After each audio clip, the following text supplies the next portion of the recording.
Okay, today is Monday, August 22nd. I would like to call the Selectmen's meeting to order. Please stand for the pledge.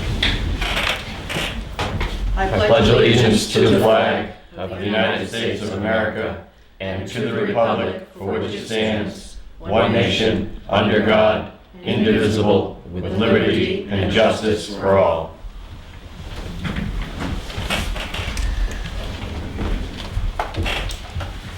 First order of business, we're going to have a short public hearing for RSA 31:39. We have to revise some language in our street number ordinance. Just here. This is something that was adopted December 5th, 1994.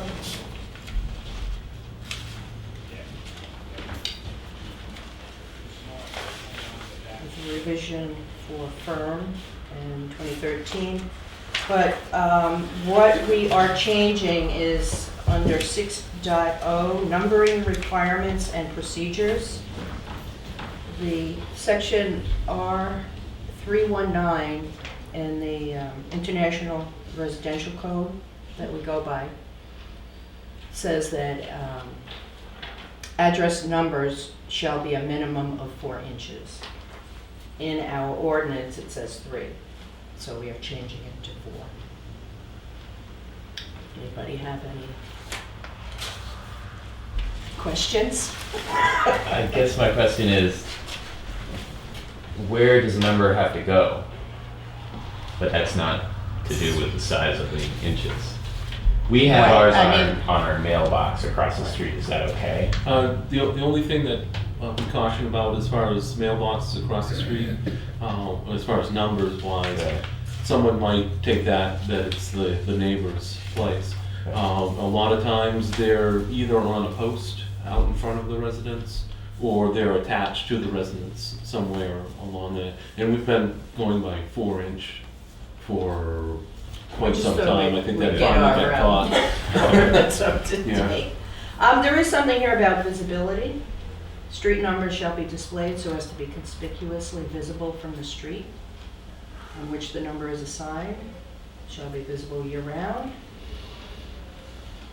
Contrasting in color to the surface on which they are mounted. Reflective signs are preferred. For permanent buildings not readily visible from the street, the numbers shall be conspicuously displayed at the point of entry to the property. So like, Your mailbox is across the street? it's across from the house, yeah. It should be on the property that the house is on, so, according to this. The fire trucks might ride by your house. Yeah. Gonna stop and just look. Yeah. Being no further business, I will close the public hearing. Thank you, and sorry for asking a slightly not. Not a problem. We just happen to have the That's answer. why there's public hearings. So, okay. Minutes for 8/8 and 8/15. Do you need a motion on that, Madam Chairman? Oh, yeah, what's that? So moved. Second. All in favor? Aye. Aye. Hi, thank you, Are you Lloyd. right through that? Yeah. Thanks for reminding me. Now we'll do the minutes. August 8th first.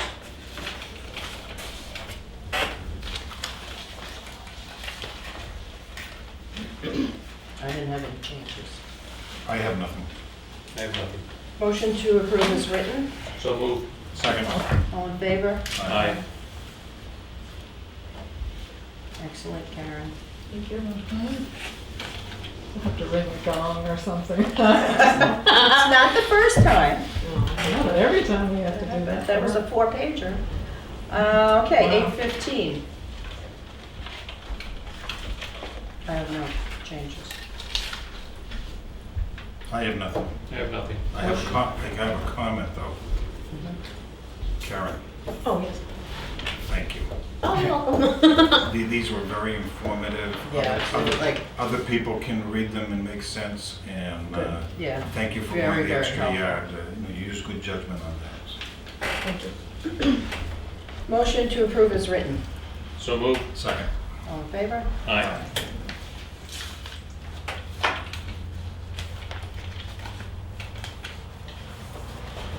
Yeah, that was a tough one. They were rewritten a couple times. Department updates, Chief?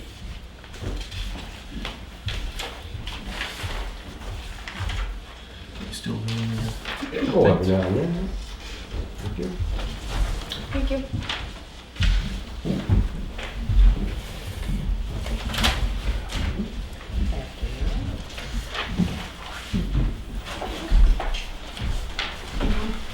Sir? Hello. Thank you. A two-sider, right? Yes. Saving paper, it's on the back. Good. Currently, the department's done 120 fire calls, 138 EMS calls, 18 service calls, and 15 special details for a total of 291 for the year. We've done 27 gas furnace inspections, 3 oil burner inspections, 5 wood stove or pellet inspections, and 18 life safety inspections. The inspections for all the children's camps in the town have now been completed, and any camps with life safety deficiencies have been sent a letter of what they needed to address, and most of the camps have got back to us as far as taking care of the issues, and or they're still working on the different stuff. The department performed its first transport with 10 Ambulance 1 on August 13th, 2016. Wow, it didn't take long. The department was dispatched for 2 medical calls within 5 minutes of each other. Our primary transport ambulance was continued to the first call. The department ambulance was diverted to the second call. It originally came in as an 82-year-old subject who had lost consciousness in the vehicle, and then updated by 911 for CPR in progress. Upon our arrival, a family member and Tuftonboro firefighter Ralph Bouzier were performing CPR on the gentleman outside the vehicle. The patient was shocked once by the department's cardiac monitor, and pulse was regained with that gentleman. The patient was loaded into Tuftonboro's ambulance for no delay for transport time to the hospital. The ambulance was met en route by a Stewart's medic, which assisted us further en route to the hospital. He was transported to Huggins and then transferred to Dartmouth Hitchcock Medical Hospital. Captain Ernest Gagney has stepped down as captain. He will stay with the department as a firefighter EMT, and he's been with the department for 27 years. Wow. A reorganization of the department's roster and officers will take place in the near future for that.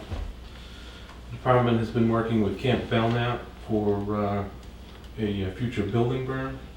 The camp has taken care of all the required asbestos testing and will take care of the mitigation here shortly. That testing was just completed while I was out of town. No date has been set, but it looks like late September or October after the kids have left the camp. The building is large enough so that we're actually going to have mutual aid departments there to take part in the training also.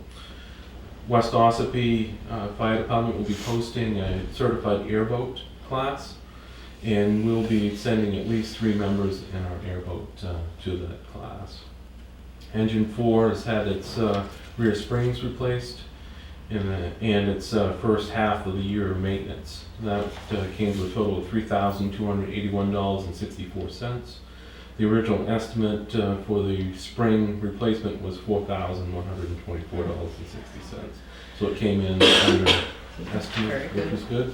However, we did have some we did have some other repairs that needed to be done to the truck earlier in the year, which has taken up most of that savings as far as that goes. Well, at least we had that savings Yes. to take from. So, which is good. Do you have anything further as far as questions or anything for the department? Yes. On behalf of the Selectmen, would you please thank your staff, and in particular Ralph Bouzier? I'll make this comment directly to you, Chief. The training and the leadership you have in that department, it just paid off. Thank you. Thank you. you have nothing further, then happy with that. You Thank you, Chief. Thank you. You got done early today. Is Chief Shagoury available? Isn't that good news? Absolutely. Yeah.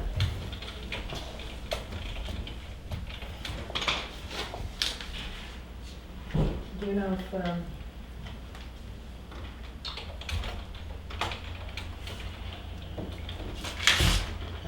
Mr. Ganamy is the longest serving officer, or I think Ralphie's been there 40 years. 40? Wow. Wow. Dedicated crew. Butch is a local boy. I knew him in Kingswood. He's quite a few years younger than I am. But he was in business with the late Peter Hayes.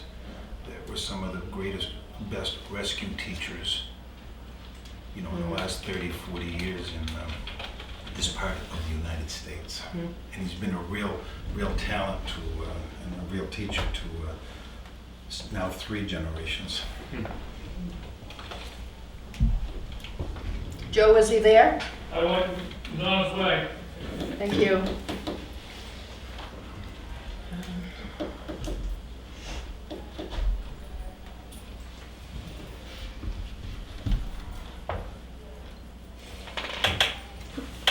Do some signatures.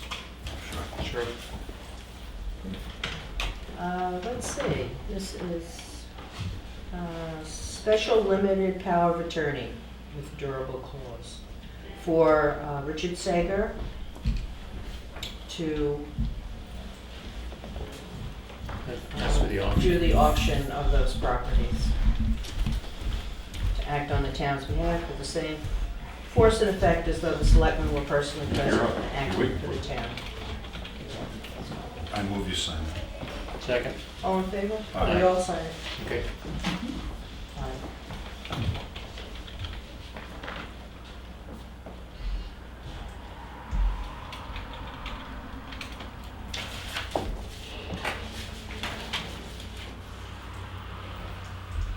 Chief? We just thought we'd do a little. Hi, Chief. Hi. So What's up? I was working on getting the statistics together, but I haven't finished them because I have to go through 2 systems and a call earlier, so. It looks pretty much what we had last year anyways, but I'll get them to you before the end of the day. Been busy this last month, getting the, well, actually last few weeks, beginning of this month, getting the video systems installed or purchased. I just sit and wait, and also getting some vehicle maintenance done and repairs, things set up. That's what we've been busy with. There's been we had a lot of call out last month, but nothing too serious, but a few alarms, dog calls, open doors. So we've been busy with. So that we do get that press release. Yep. Nice job. Saw your picture in the paper. Did you get a copy of it? Yes, I did. Can you just brief us in 2 sentences what that's all about? There was a meeting to see what was going on in the county for relative to heroin opiate abuse and and other drug abuse and what federally could be done. Senator Sheen had it up in Conway. She invited the chiefs to attend, so several of us did attend. I didn't speak at it until later. I spoke a little bit to her, but Chief Weatherby from Molten Borough and the other chiefs are working on. We joined Perry, as I mentioned before. One of the things we're also working on is getting a grant together through state grant through Granite Hammer. It'll pay some overtime to collaboratively work together if we're working on drug cases. I don't know that it's going to affect us a whole lot, but it's certainly something we support at the county level anyways. That's what we've been. I'd like to comment on that. As you know, I work through the school and juveniles, and it's confidential. Whenever I've come to you or your office, you're right on top of things. You understand the law. You know where to make a phone call to help a family in distress. Please continue to do that. The community appreciates your efforts, even though it's not something that goes public. So thank you. And relative to that press release, we just got confirmation that it was an accidental prescription drug overdose. Wow. Just oxycodone or? Combination of prescribed medicine that was believed to be accidental.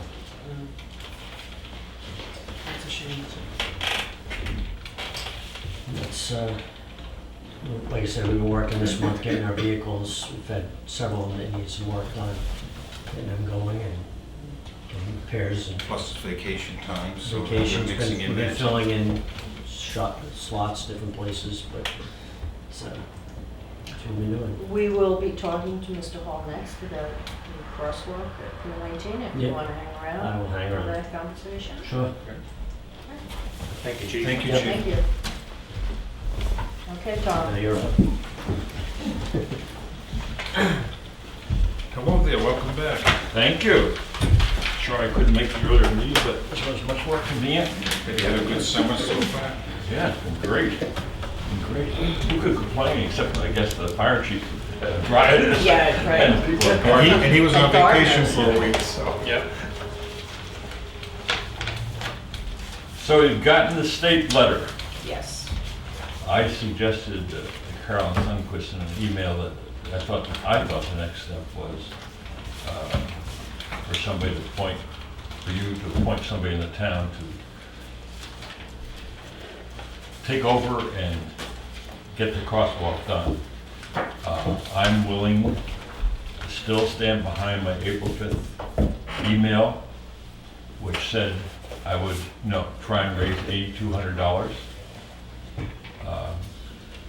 And by December, or the end of this December, that offer is still on the table. I would like to get it done. I think our association would like to get it done. The association, the Dock Association has already approved, if it goes in, a $1,500 contribution, so I'm part there, but I haven't contacted anybody. And what I would ask today, if you're willing to proceed, is some sort of letter to me is saying basically what I said in this document about where we're going to get it done by December, and you're committed to get it done, and I'm committed to raise $8,200, et cetera. And so I could show that when I went out to people that it's going to be done, and they could pledge or send me donations.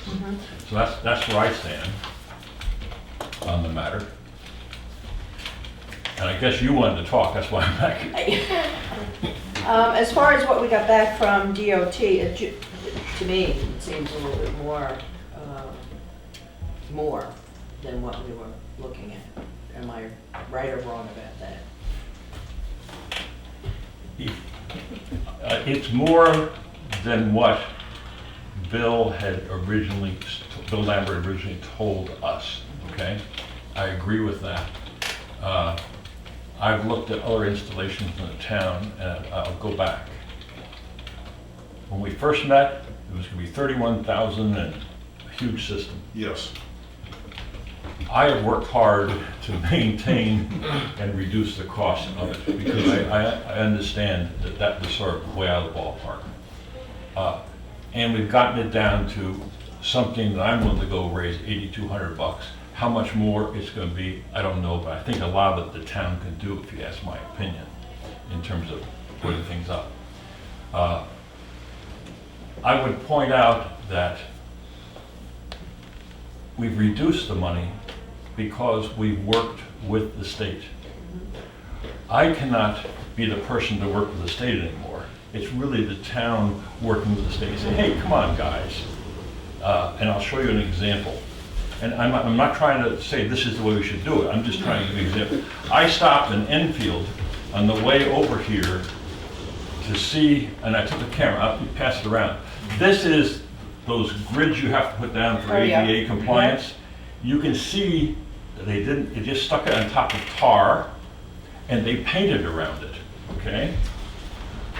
here's one in the town of Hanover that I took before I came over this weekend. And it's on a hill, that's why it's sloped. And you can see they've done it with the slope going in and that kind of thing.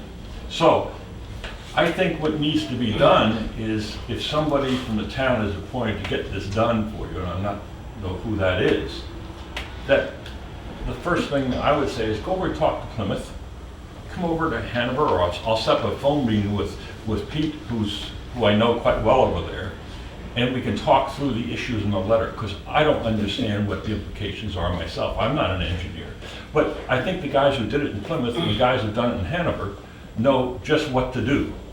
And they should be talking to that. And then I think that person goes and meets with the different engineers and says, hey, come on guys, can we do this, can we do that?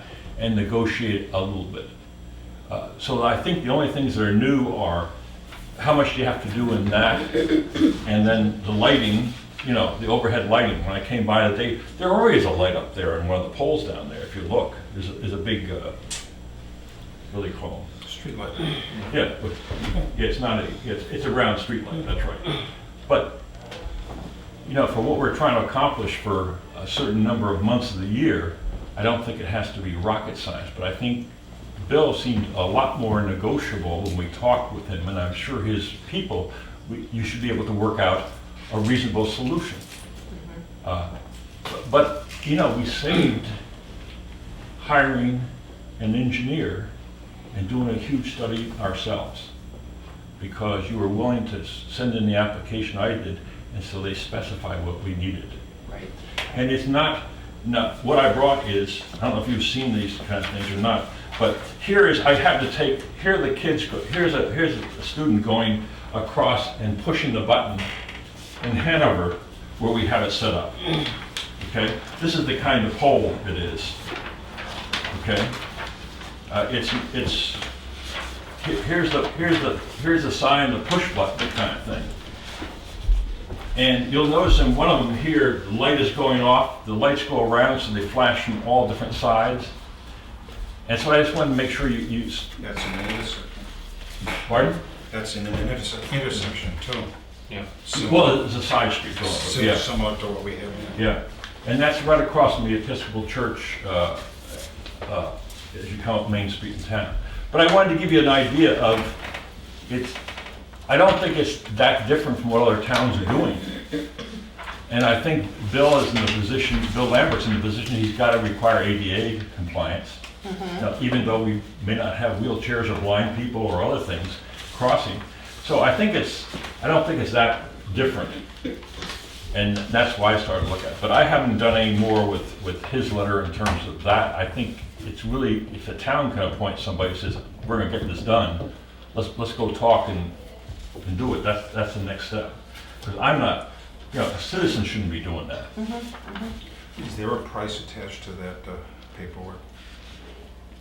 From DOT? Yes, what they estimate. We're talking under $10,000, aren't we? As far as I know, I don't know that's why I think you have to have somebody go talk to the guys who've done it and say, what he said is in here, for example, he says, I don't know if the TUPCO quote that I got was compliant. Well, I didn't go and ask the Plymouth guys and ask the Hanover guys, do you use TUPCO? I got the book from the Hanover guys, but is it compliant with state? I don't know the answers, but I think that's what somebody has to do originally.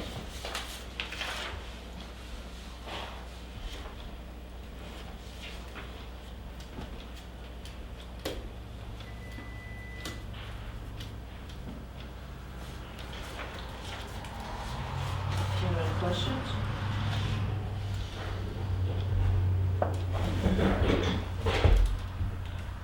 I don't have questions, but I have a comment if I can read a prepared statement. Okay. I support members of the public that are working constructively toward making our community safer. I support the concept of safety. This area we're talking about is unique. On some summer weekends, I'll give you a copy of this calendar. On some summer weekends, 500 people, including camp-age people, land at the docks, come across the street to the store, and then return back across the road. That's 1,000 pedestrian crossings that particular weekend. To date, our citizens have been vigilant, fortunate, or just plain lucky. Maybe it's a combination of all of these. My position is that we need to be proactive. Note, just last week I read a comment from the state of New Hampshire Department of Public Works that keeps postponing any work on Route 171 because of low vehicle count statistics, no accidents, and my emphasis added, no serious accidents to date. The voters in this town have supported safety. For example, we don't have to supply lifeguards, but we do. We don't have to stripe our roads, but we do. We don't have to salt our roads in the winter, but we do. I suggest that the Board of Selectmen consider submitting a warrant article for fiscal year 2017 that authorizes the installing of the state-approved crossing system. The town will accept donations for this purpose. In addition, I would support the insertion in the road agent's budget the amount of $1,000. This amount is to install, maintain, and any incidental repairs or things that have to be done. I would support the town supporting this project for the next 3 years. It gives an opportunity to allow this project to be done, judged fairly over 3 seasons. Thank you.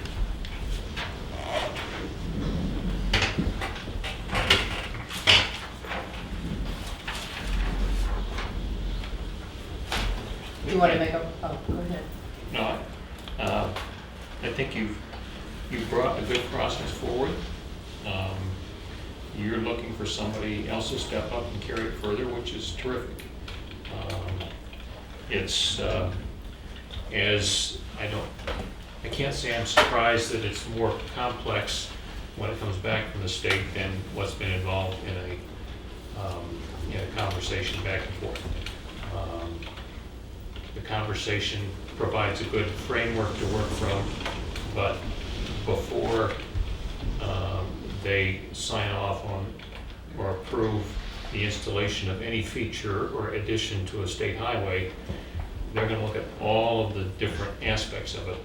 You know, we're talking about, got to make sure there's adequate lighting at night, that there's sidewalks on both ends of the crosswalk, which there aren't today, that we're compliant with ADA, as you say, even though there may not be somebody with a wheelchair that's going to use it that we're aware of, we still have to be compliant. That not only would the town be responsible for maintenance of the signage and the lighting, but that the state would do the maintenance and the town would pay the state to do it. In other words, which when you think about it from their perspective makes sense. They want their guys to do it their way, not somebody from the town doing it. But because it's something that we're furnishing, the town has to be responsible for the cost of doing that. So I think it's important that we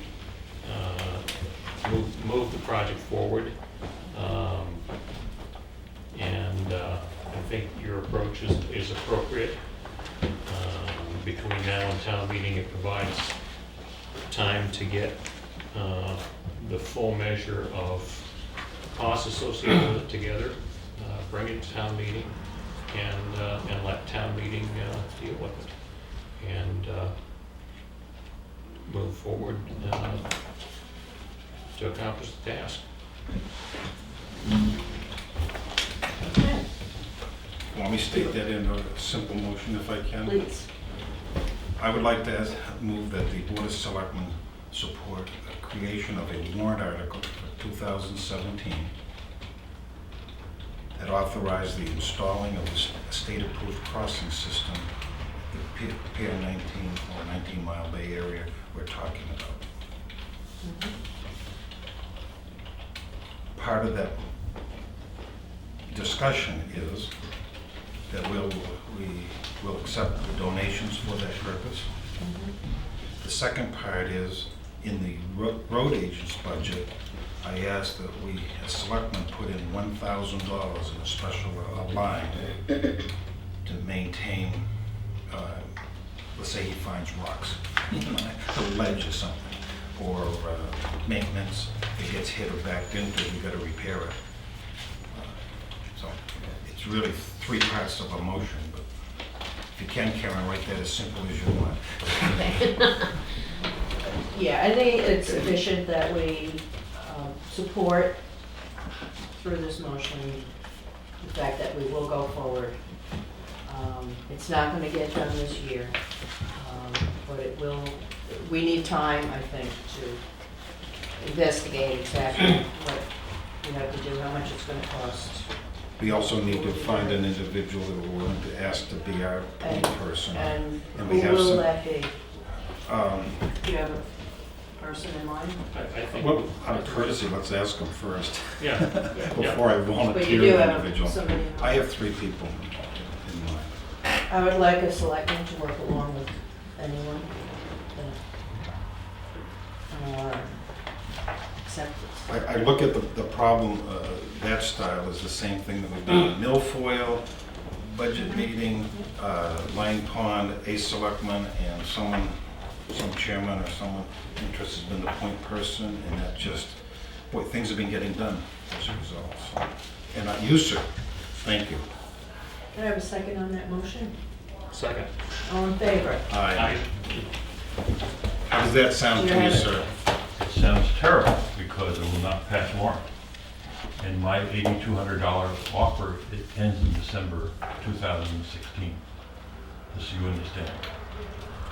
Okay. You know, I wanted to avoid town warrant, I said that from the very beginning. That's why I offered to put the money up ahead of time and minimize the cost of the town. So I think you're voting to not do it because this is the kind of expenditure that has a very low probability of passing warrant. But thank you, appreciate your consideration.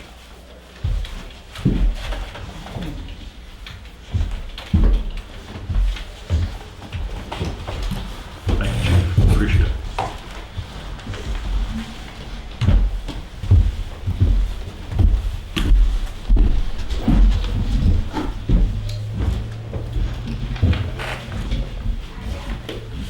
Mr. Sawyer, would you like to Sure. spend a few minutes with us? Sure, yeah. I didn't mean to cut anybody off. No, you're not. You're up. You're up next. I know you were going on vacation, I think, and I was headed out the end of this week. So I wanted to, basically, I didn't get everything finite with the time that we had allotted to spend. But what I wanted to do was, I did get you guys some updated sheets of what the number of the systems were. They were off the last time. There was a few that we had missed based on the emails that we had got, and we may, I'm not good as Karen now, but we may potentially be missing 1 or 2. And so I updated. If you look at the back page, I updated what the number of the service might look like based on the number of systems that we actually were able to put the software on to do some inventory. 2 of the computers were too old to even put software on to do the inventory, so I just added those in. So I know we kind of were talking about going out 5 years. It looked a little rough to try and go out that long with some of the, like, I think that there was 5, 7, 9 systems that really, 9 systems on the server that should really be replaced like right off, but they're not gonna die, it's just they're old. They were beyond, I think 10 years out was the oldest one. Wow. That, I found. And I will be more than happy to, if I'm not mistaken, this was kind of your thing. I mean, I can give you all of my notes as far as the reports that, I ran. It doesn't make a lot of sense, but it has all of the detail, every piece of software that's installed on the computers. Oh, great, It's great. just one copy, but, Okay. Yeah. you know, and that's all You're exciting. now the computer guru. Yeah. Thank you. I only handed it to you because you had the security question, so you won the prize.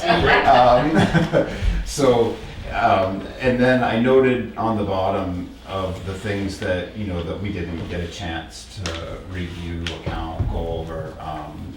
If, you know, we became partners, then obviously we would finite a lot of this stuff. And, but there is on the reports, there's what Microsoft Office products are installed on the computers and how old they are. And I think 2013, 2010, and some 2003, which 13 years old, so a little outdated. Slightly, yeah. Yeah, so and as far as the security, really the only thing out of the gate was there's no security software installed on the fire department computers, but other than that, there's something. You know, so that was the only concern. There was two concerns that I just wanted to mention, really, that, you know, whether you, for whatever you do, is just a security issue. And one was the fire departments not having the virus software on some of them. And then the other one is the server here in the town. And now I know it's a town office and probably don't have a lot of people in here, but the server's logged in and it's right to the main screen as an administrator. And when I attempted to install the software, which didn't work for some whatever reason, which needs to be investigated, then I was going to log the system out because you shouldn't have it logged in on the screen. You know, the screens are always on, right on that screen, and then it's logged in. It's open to theoretically the public to delete all the files, right? It So doesn't go to no log. So I was going to log it off. A big warning screen came up that said you can't do this because the database will stop functioning. So I left it at that point, but I just wanted to bring it to your attention. So, you know, I couldn't do, I left some remote software on there for myself to run some reports because I couldn't install the actual software on there. So I had to do the inventory myself manually, but if I click on my remote software, it's just scanned. I mean, it doesn't, normally it would ask me for the username and password, but it's not. So there's just a configuration issue where something needs to have the administrator running, open, logged in for the database to run properly, and that's just misconfigured for whatever reason. But I just wanted to bring it to your attention. Yeah. So. Wow. And really, that was all I found. I mean, the fire department's awesome, nice. Yeah, it came out really nice, and you know, the computer systems are really good, and they're in good shape. So those, you know, I don't need to have any attention right now at all. So that if there's anything that needs to can be pushed out, it would be that. I would pay more attention to the PD machines. Is more than anything. I saw the frustration of trying to open a file to it. So that would be, I think, where I would focus. But again, it's really just kind of a general overview of what I think kind of needs to be replaced. But obviously, an extra year in the 2016. It's September, so we could change that to 2017. I don't know when the fiscals run. January. Okay. So that probably could be pushed out, but maybe you could squeeze in a couple this year. You know, I'm not sure. Putting $1,000, basically that would be to put a good computer, new monitor, new keyboard, new mouse. The configuration would fall under service if in fact you were, you know, under a service agreement, so we wouldn't pay for any service to have that installed. The only time we would have that is in a server installation because we're just not sure it's gonna take a long time. It could take, you know, 10, 15 hours or more to install a server probably. So, and the town server is the one that should be replaced first, and then the fire department, the police department, and then the fire department. Although you did move some of your stuff to Azure, right? So I mean, your stuff is in OSPI. IMC now is, well, the new stuff was sort of on the old Through the one. county, right? Yeah. So We did get a bid on having our old stuff for IMC transferred up there too. It's pretty pricey, and IMC converted the old to I had a question, maybe. Yeah, definitely, any questions? When it comes to us buying computers and buying equipment, hardware, software, is there a state bid list? I don't know the answer to that question. I know that through Marlboro, they just usually buy the stuff through us. I know that Laconia goes to Dell because it's already part of the city. You know, typically if we're replacing a computer, you don't have to have, you know, there's no requirement to get a bid or to, I think it's like $5,000 is the cap, but, you know, so Dell's a bid supplier. We're not on like any kind of a list per se that I'm aware of. Maybe we are inadvertently, I'm not sure. But if we sell computers, typically if we're replacing something 5 years down the road, if we did it, it's barely needing to be replaced because we're using solid systems. And The other thing I was wondering is, just like usually the state gets a bid on vehicle bid list for police cruisers. Does the state do that so we get a brand of computer? no, they don't. Companies don't give municipal discounts or anything like that? You know, I think that If they did, you probably would have known about it by now. right? yeah, I mean, you can, you know, if, you know, basically the software, you can do gov software, so, you know, you can do, if you do like an Office 365 license, or one of the other things I had a question on was your email service, on how you did email. Not important. Nothing you need to think about, you know, for now, but just, you know, I mean, that's a security spot. So, you know, Office 365 is fairly inexpensive, and it takes all the pressure off of having to really manage a system, a hardware-based system, whether it be here or whether you're paying, you know, someone else for it. But, you know, we were going to, Carter wanted to put a server in Marlboro, and for a tenth of the money, we moved it to the cloud. I mean, they'll pay $2,000 a year for the 550 plus users, but you're gonna pay that easy for an Exchange server. You pay 10 grand up front, and then you're gonna have to maintain it anyway. So by the time 5 years have gone by and you paid the 10,000, you're back at looking at paying another 10,000 because you've got to redo it. So it doesn't make sense to manage some of that stuff. I mean, the cloud's really replaced even servers. I mean, if you opt, you can not buy a server, you know, and do it over an operating expense as opposed to a capital expense, you know, and just keep it in the cloud. They've done that in Ashland. They put all of their system in the cloud. Then they still have to have PCs to access the internet, and if the internet goes down, they can't get their data. But I wasn't a huge fan of the whole process, but it works. You know, it works. And other companies are doing it. So as long as the internet is stable. And it appears here that you have one internet connection for this building, and then one more for the fire department. So it was kind of just three networks, 2 connections is kind of what I'm seeing. So that's how I kind of put it all together on that. I happened to speak to the library. Yeah. And they explained to me that they're more than willing to be a partner with the town, and they gave the example of they just bought into the buying the fuel oil, gas and whatnot at the rate we signed on. They're not looking to reinvent the wheel, so you know, here again, they're not looking to go off and not be involved. So. Right, I stopped and talked to a lady there Christy? on my way out the door last time I was here, and they really don't have anything going on that, you know, I mean, that, you know, they're gonna be fine. You know, what she showed me, she said, we got this to put in, and what I would do, but, you know, it's not gonna be the end of the world. You know, it's just for performance, it's not really anything else for what they're doing, you know, it's just for the public, so. Sure. Yeah, but, yeah, no, it's no problem. We would be more than happy to help them. It was very rudimentary what they had. It was all right there on the table, and, you know, they only have 3 systems or something like that, but everything is in the cloud. A cloud database, so they have support through the companies for all that stuff, so unless their systems go down, I mean, that wouldn't be something I would be watching. You know, I wouldn't be trying to keep an eye on that, you know, full time.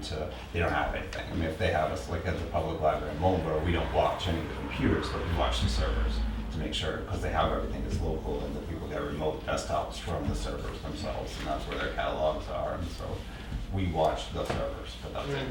You know, so. Well, the point is if they did want to expand a little bit,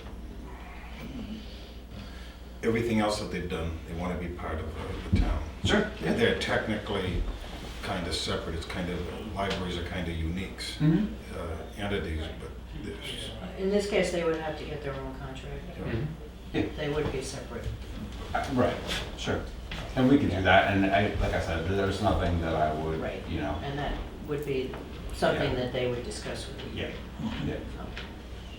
I would, aside from getting some data, I would just have them, you know, if not just a minimal thing, watch the network or something, but other than that, just fix it with the repair when we fix it.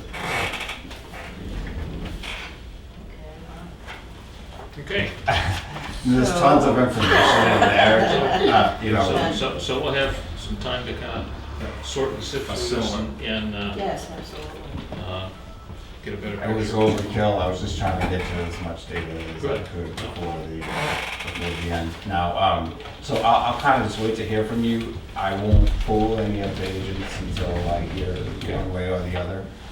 They're not doing anything. They're just sitting on the systems now, you know, kind of doing inventory. They're not actively doing any kind of reporting or not telling me what's going on. They're trying to fix things themselves. We have to turn them on to do that, kind of unlock the feature. Any other question? So the estimated costs over 3 years can be spread out. Now, which estimated cost Well, are you talking about with that? I think I was gonna put 5. I meant to say 5 because we kind of jammed it all into 3 here. Because you're a little tight with, you know, the systems This that are currently. replacement, Yeah, you know, the kind of the catch up. right? But, you know, I think, you know, you have some that are 10, so clearly if some 6, and you have all the dates, you have all the actual installation dates of the software and the actual BIOS code dates are circled, and so I've gone through, and, you know, it'll tell you the date, you know, the systems where Windows was installed, and it'll tell you what the current build date of the BIOS and the boards are, and things like that, so that's everything.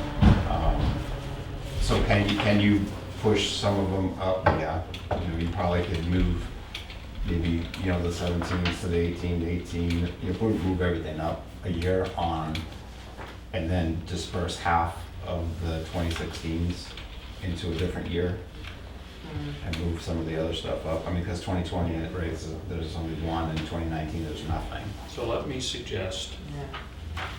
I will work with Karen, the two of us will kind of slice and dice this and put it in a form that we can all sit around a table on a piece of paper and say, here's what we have, here's this recommendation, here's how it all comes together.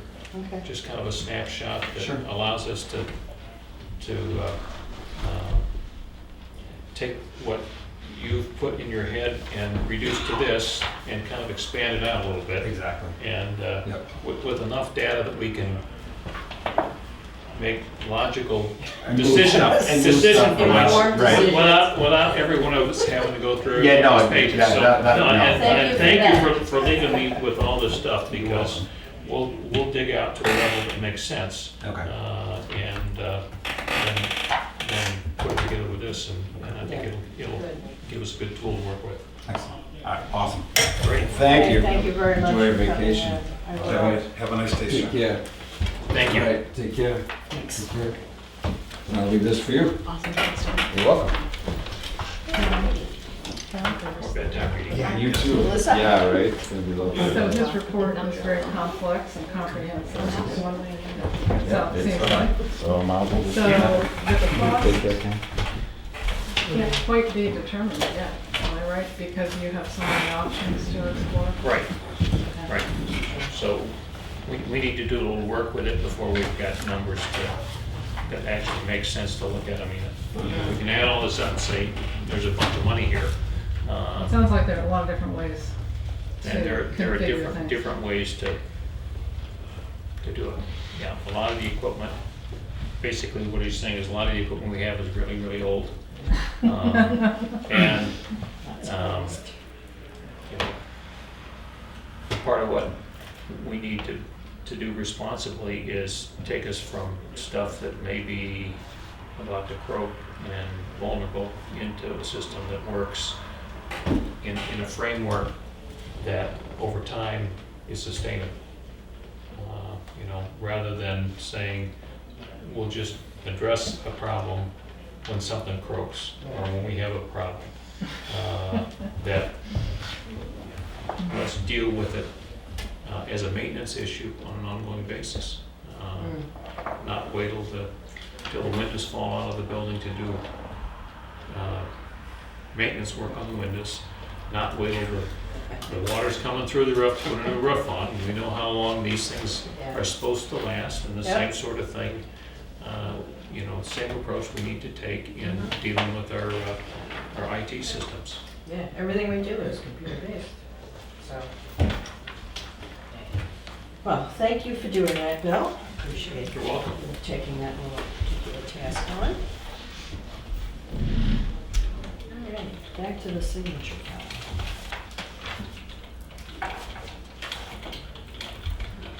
file. Notice of award to L.A. Drew.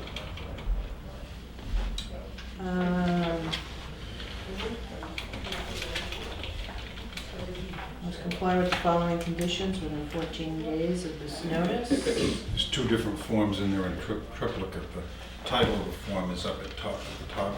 Notice of award, Yep. and then we have a notice to proceed. Yes.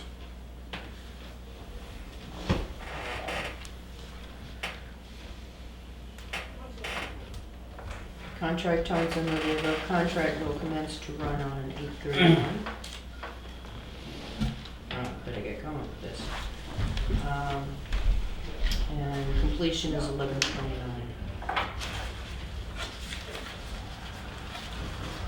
Okay, so.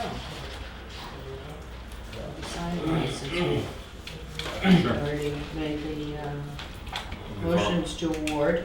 We did.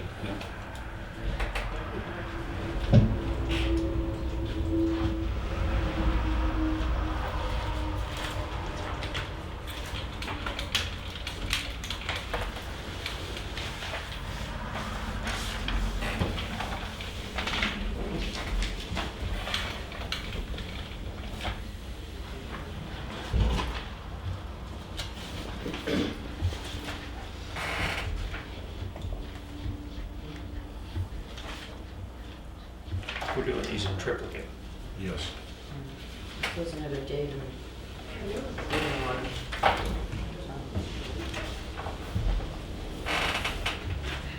Yeah, but only in other words, to proceed. And we have Karen put the appropriate date on. I've been August 22nd. Karen, can you do that after the fact? Sure.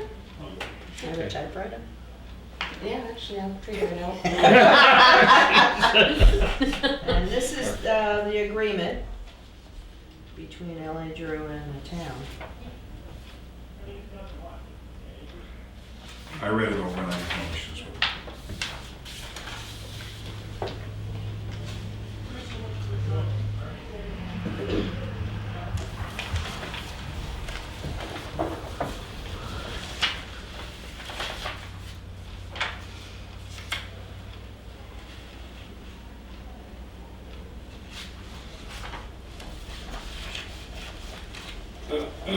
Where it says a date and bidder, you just make sure those are filled in properly.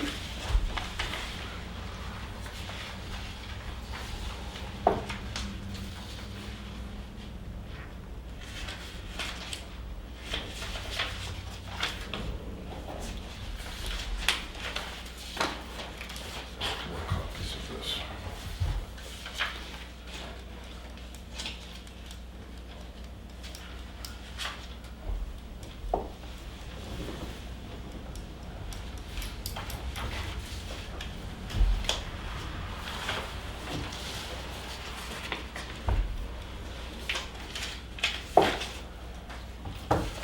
This is the front of the signature page Okay. that has moved on.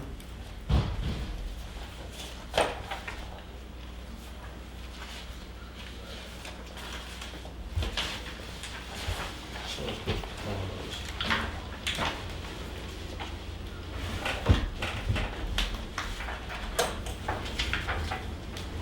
There were 4 copies for contract, Okay. 2 copies notice of award. Good job.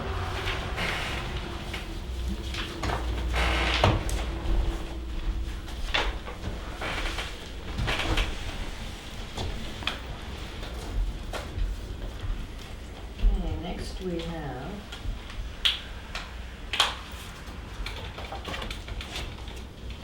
Windleblow Road Deed Restriction Current Conditions Report.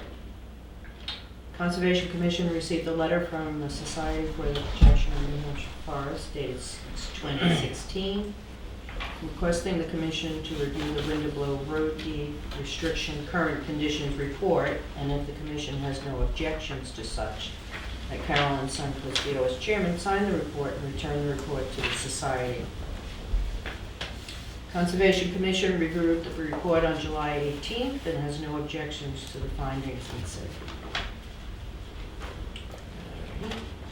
I think that was to correct the book page number and page number, correct?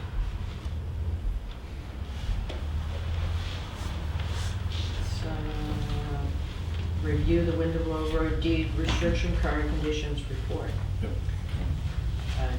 I think on the, There we are. the Forest Society cover sheet, you can say that. Yes.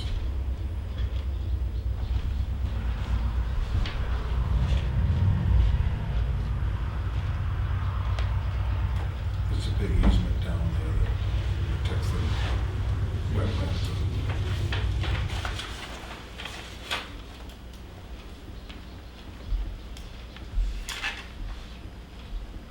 It also helps that the chairman of the Conservation Commission and the chairman of the Agricultural Committee live on that road. Yep.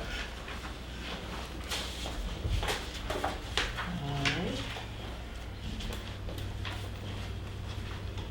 We have an application for driveway permit for the boat access to Mirror Lake. I spoke to Jack, this is a formality because we did not have, the state had no proof that we have access on Mirror Lake, so this is just creating that paperwork Yes. for boat launch. All right, need a motion? Please. I move that we complete and submit the application for a driveway permit on Route 109 at the Mirror Lake boat access. Second. All in favor? Aye.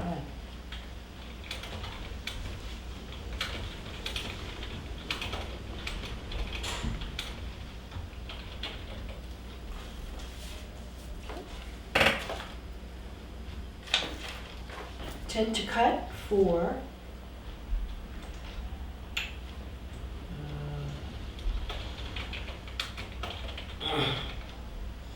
Ridge Hill Levitt Lane for the Farrells. This just bought property this month, still have it listed as River Trust. Karen confirmed the sale.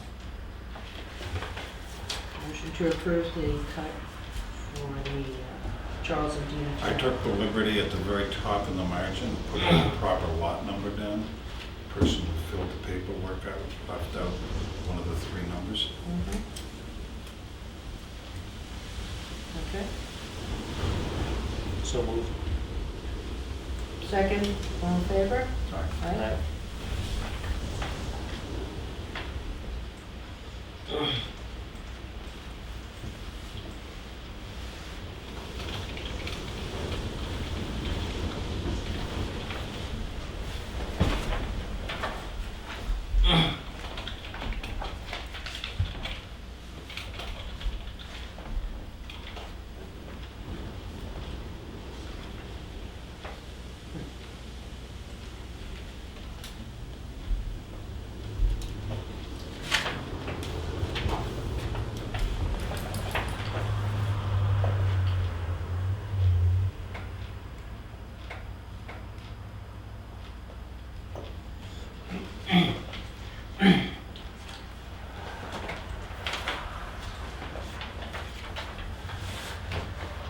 This is an intent cut for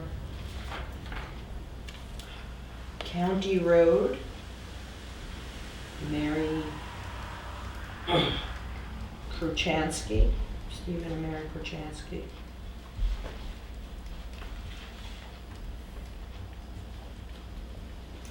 Motion to approve. Can I look at that, please? I didn't see it.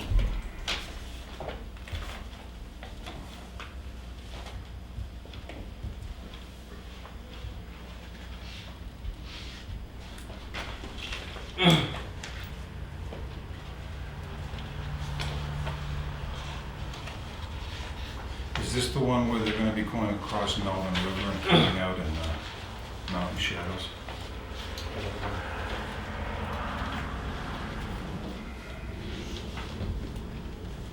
Doesn't say.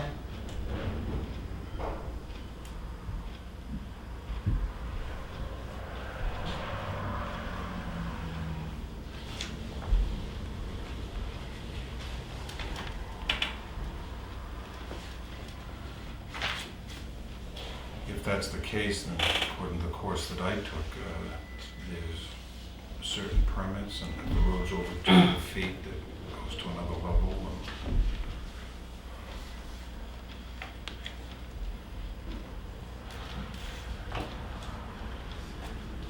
Can we refer this to our forest expert for the county and ask him to get back to us? We have 30 days, don't we?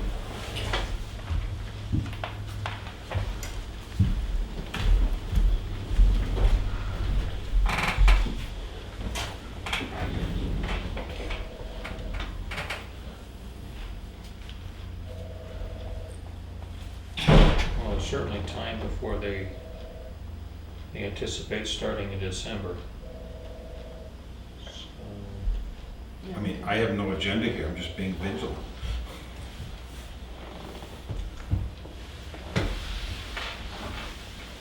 I move this be tabled until we answer a few more questions. second.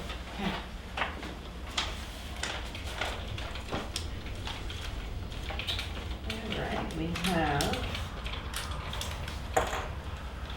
petition and license from Fairpoint. This is a pole license petition.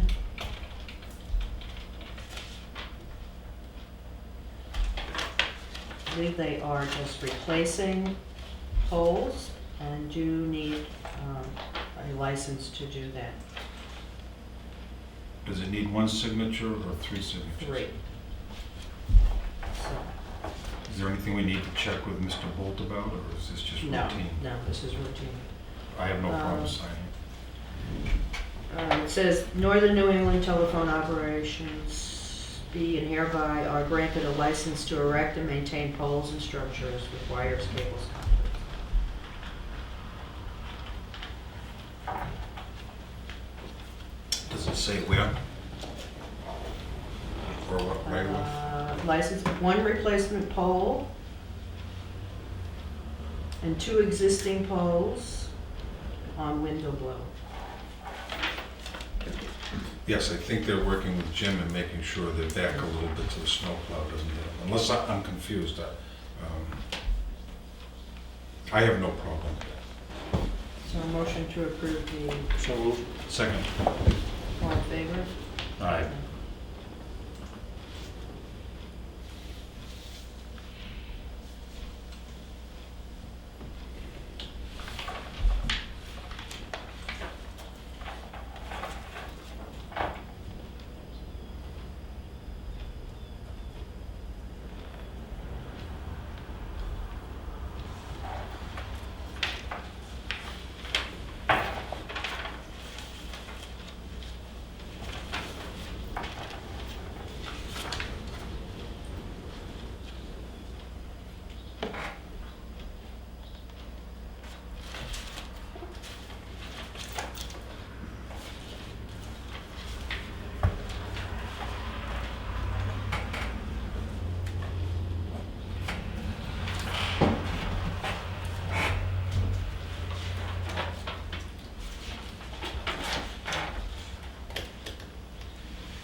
Go ahead, Carol. Okay, we have an agreement to host a collection bin. This is from Planet Aid, and it's an agreement from 8/8/16 to 12/31/16. They're reducing how much they pay us per pound from 5 cents to 2 cents.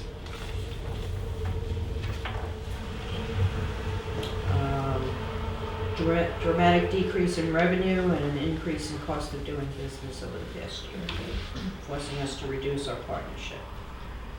And yet they put another one up at the school. They're all over the place, like weeds. This money does go to the Tuftonboro Christmas Fund. It doesn't come into the town. That's a good We cause. set it up that way originally, so we fund the Christmas fund. So hopefully they can get back to the 5 cents. I'm not looking to make an issue out of it. It's- Anything that helps the Christmas fund, that helps people at Christmas time. I'm for And it. it helps people Yes, keeping the clothing out of them. yes. Okay, so. Yep, that saves us. I have a motion to approve signing the contract. So moved. Second. All in favor? Aye.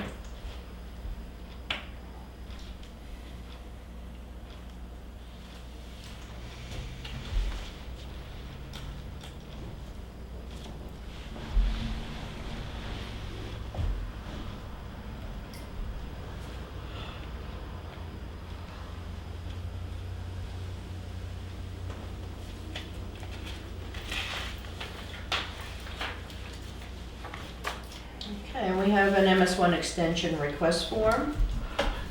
The MS1 is due on September 1st. We're asking to extend our due date to September 15th because we still need utility values and the data entry is incomplete. Well, we're waiting for the utility values from the recent court decision, so I move we request an extension. Second. All in favor? Aye.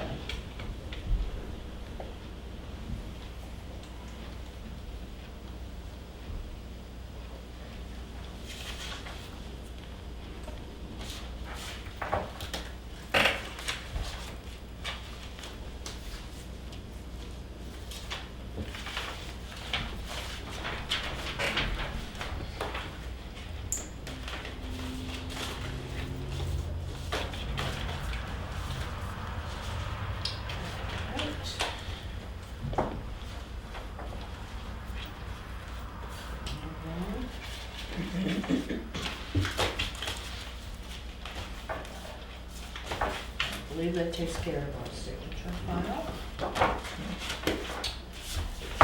And now we will go into new business.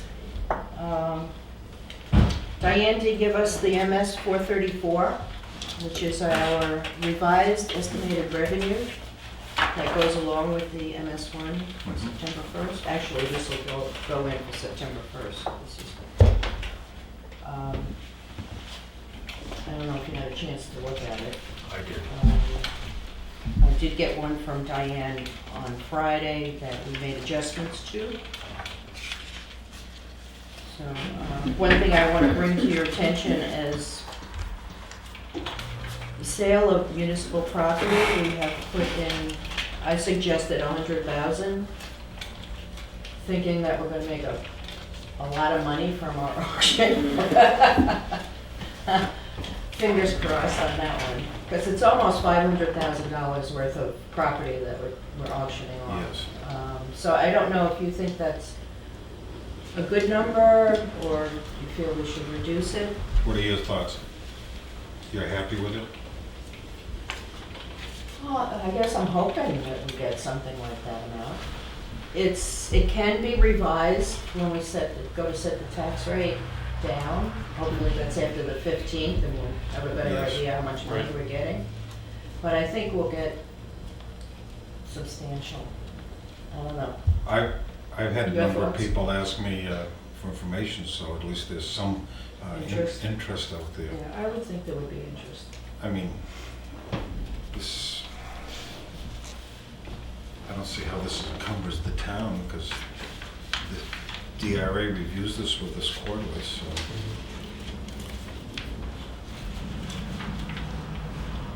Well, we don't want to overestimate our revenue, because then we don't collect enough taxes. Right. But we do get the opportunity to revise this, so. I was thinking more on the lines of 75,000. It's not an issue with me one way or the other.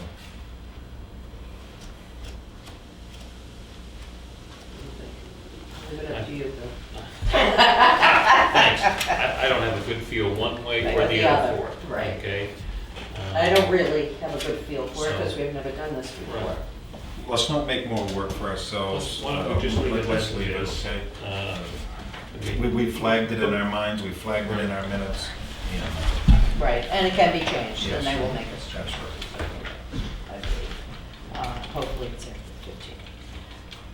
One thing I just want to note here, in case anybody notices, that the unassigned fund balance number on page 2 is different from what was originally put in there when we first submitted this.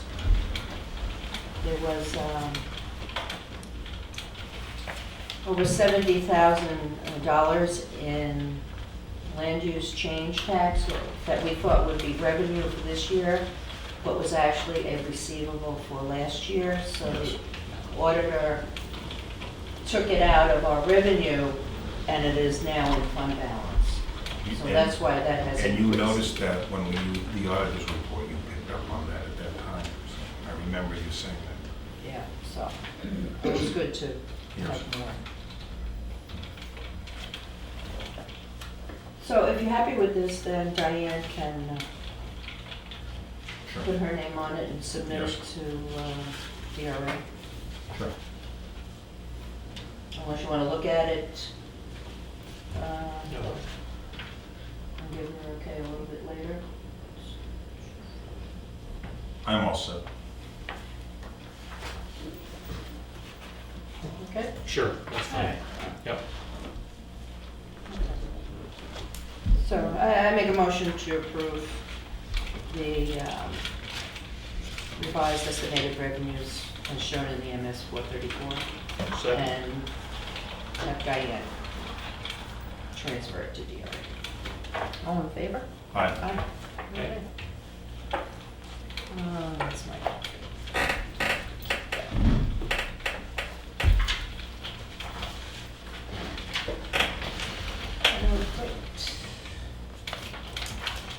We have an email from our moderator, Dan Barnard. Each major political party has an opportunity to select 2 inspectors of election, which are ballot clerks, every 2 years by statute. The Democratic Party chose to do so this spring, but the Republican Party has not responded in kind. Therefore, it becomes the Selectmen's responsibility to appoint 2 inspectors of election representing the Republican Party. As town moderator, I would strongly recommend the appointment of Mary Ann Rice and Kathy Sutherland, both of Tuftonboro, as inspectors of election for the next 2 years. They have been doing it For a long time. for a number of Yeah. years, so. And I've worked with both of them, and they do a good job. Yep. Great. Yep. So I nominate Mary Ann Rice and Kathy Sutherland for Inspector of Election for a 2-year term. Second? All in favor? Aye.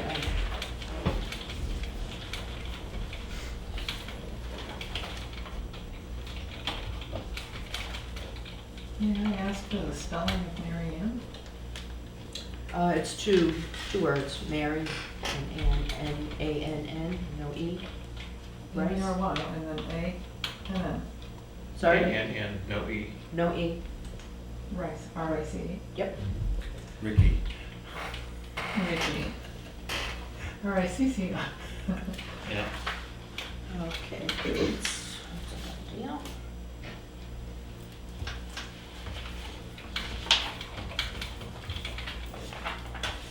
Karen drafted a memo for us to different boards, asking that they that we get copied on all changes to property information, including any types of mergers, subdivisions, excavation, permitting, conservation easements, etc. Driveway permits. The notification, we should see everything. That way we know what's going on. So It's a seamless way for me. if you're happy with this, we'll have I am. to send it. Yep. Okay. Sure. Okay. Would the category just be land use, any land use changing? How would it simplify? Basically, that's what this is. It needs to come to us so we can distribute it to the assessor and to the person who does our maps if it affects properties in that way. Excavation permitting is something new we learned about. So we should see an actual permit so we know. In the last 25 years, yes, right? We should know when we sign an excavation permit that they are committed to do it, so. We just need to close up those,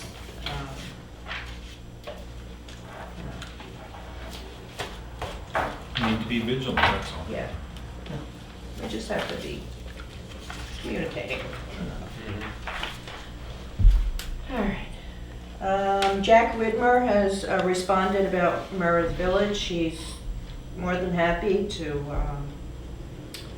move our accounts there, and he's just waiting for us to make a vote. So I will make a motion that we transfer the town accounts to Meredith Village Savings Bank. Second, All in favor? discussion.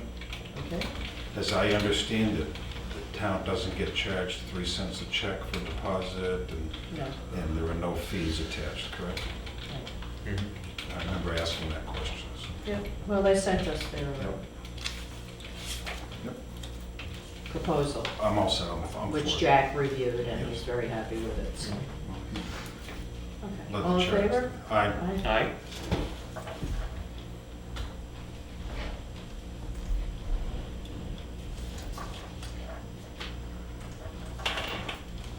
CIP committee has sent a request to the Selectmen for projects.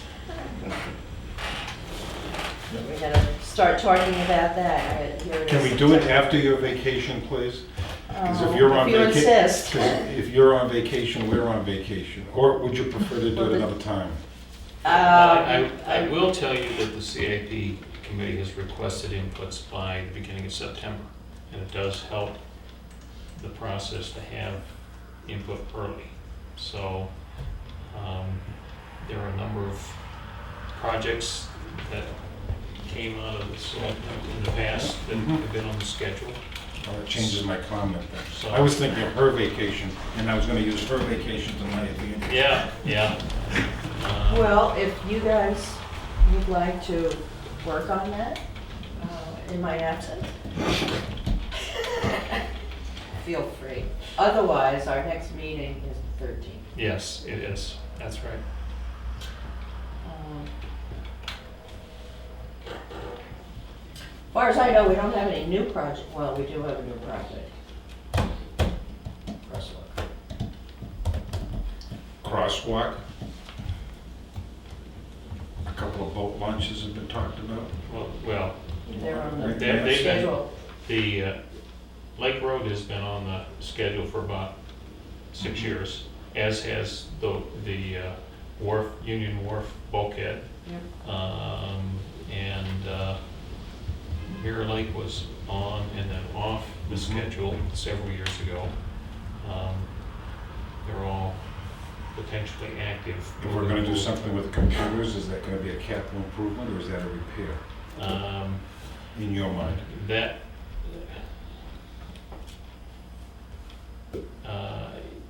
it depends. There's a threshold level for capital projects as they go through CIP. So if it's $10,000, if it's a purchase of a computer that's $10,000, then it's a capital project. We also have Rules. the computer internet service wiring for the transfer station. Clay needs to give us the numbers on that. We need to know how much it's gonna cost. We Yeah. don't know that yet. And I made a comment earlier on, I'm a proponent of safety. I assume we're not going forward this year on a tower, radio tower for fire, police, and ambulance. We don't know. That's 100,000. I think Caleb has a project in. So, which is a project that went on the schedule last year, And it for was, out year. and they took it back Yes. for lack of And so- information. Yeah. They asked to delay consideration, so I And haven't, and the I reason haven't looked at any of that input yet. The reason I bring these things up is, this is the year to be talking about some of these smaller items, because next year, probably the library will be an issue, right? It may be. Which is a larger one, so I'm not trying to sneak things in, I'm just trying to There's already manage things here. quite a number of projects. Mhm. Would it be appropriate for the selectmen, for the board, to meet this Friday before we write checks? And are you gonna be here? Hate to do something without our budget committee member here. I want to accommodate CIP and those people too. Well, we have to, we're responsible for the ones that we want to submit. If there's something new, then that I think should get to them first. Any updates would be, we're usually late with that.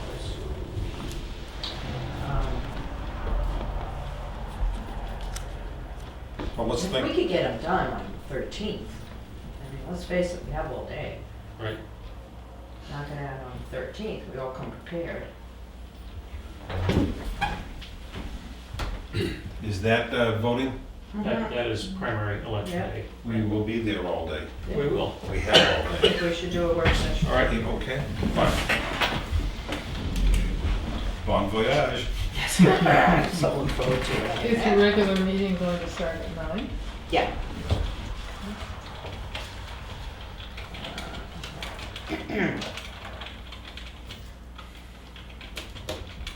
Alrighty, we have some continued business here, compensation.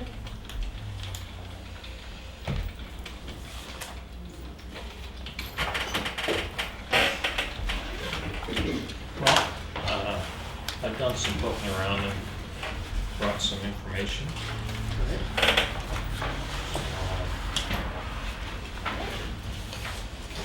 Give you a couple of items.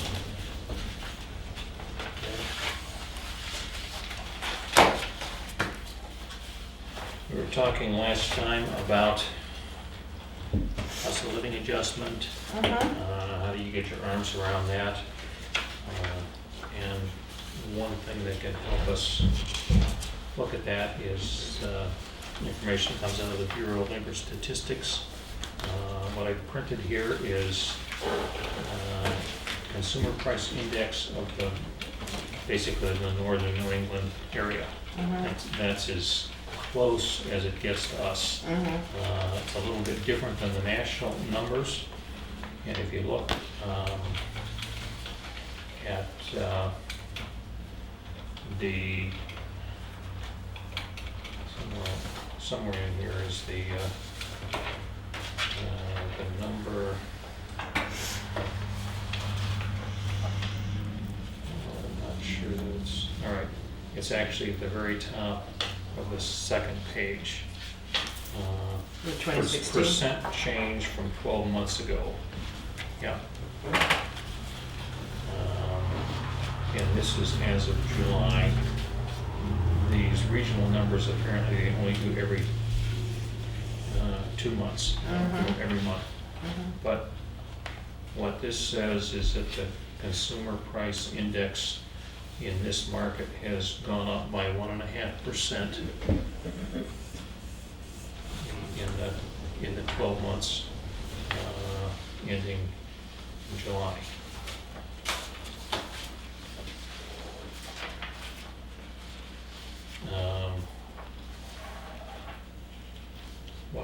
What I have attached to the back of it is a example pay structure that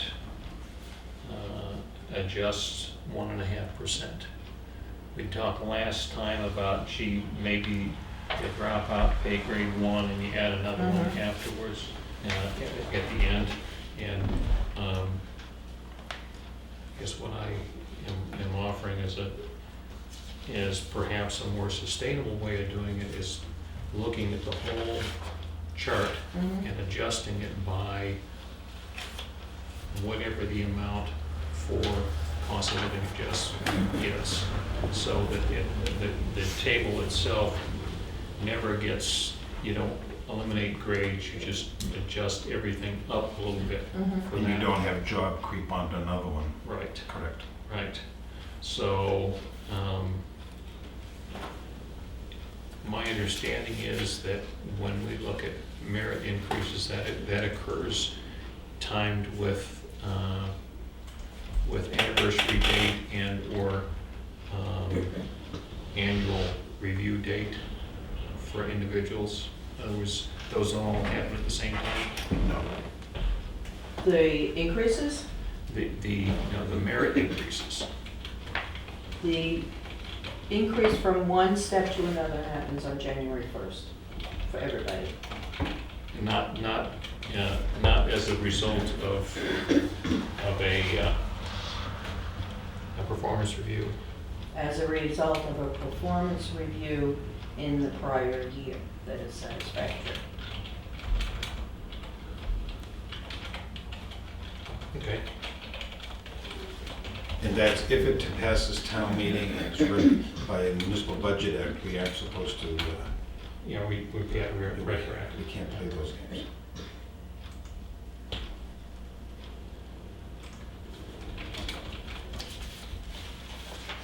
Okay.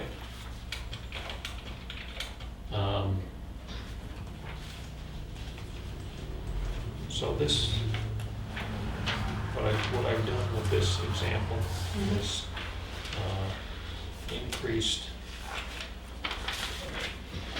wage rate by 1.5%. So when we give an increase, step increase, they'll get 3.5%.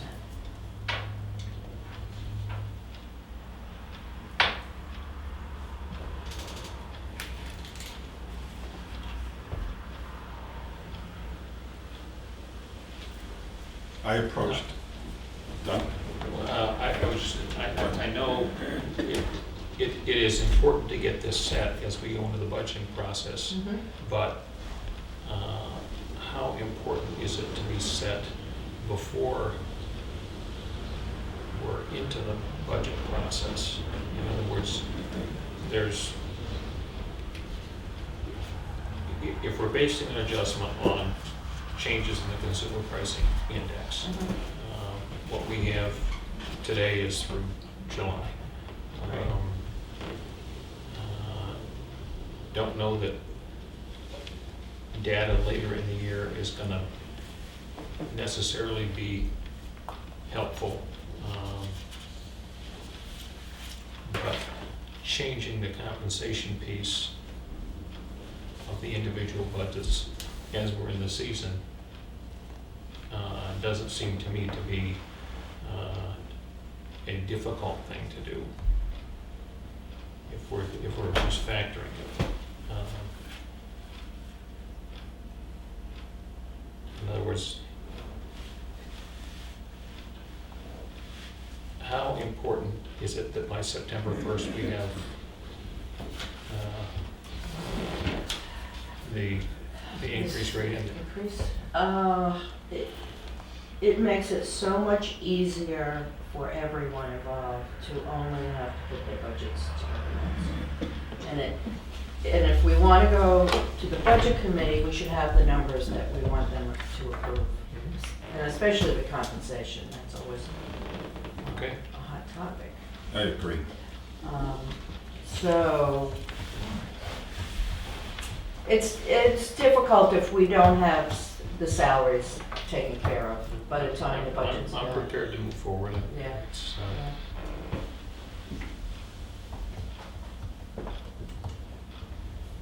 Go ahead. Well, may I pass it to Lloyd? You certainly Sorry. may. The 5 years that I've been here, I've constantly said that our personnel, our people are our number one resource. Buildings can burn down, cruisers get smashed, but it's our people. Everywhere I go in the last 5 years, I hear nothing but compliments about our full-time people, our part-time people, and our volunteers. You guys have worked on those committees. That's important. I believe in merit increases. Where we save in this town, think of this, out of all of our employees, 51 of them, that includes, the part-time guys at the fire department, we only have 6 people we pay 40 hours a week to. We have 7 that work full-time at only 35 hours. We now then have 14 that work between 4 and 29 hours a week.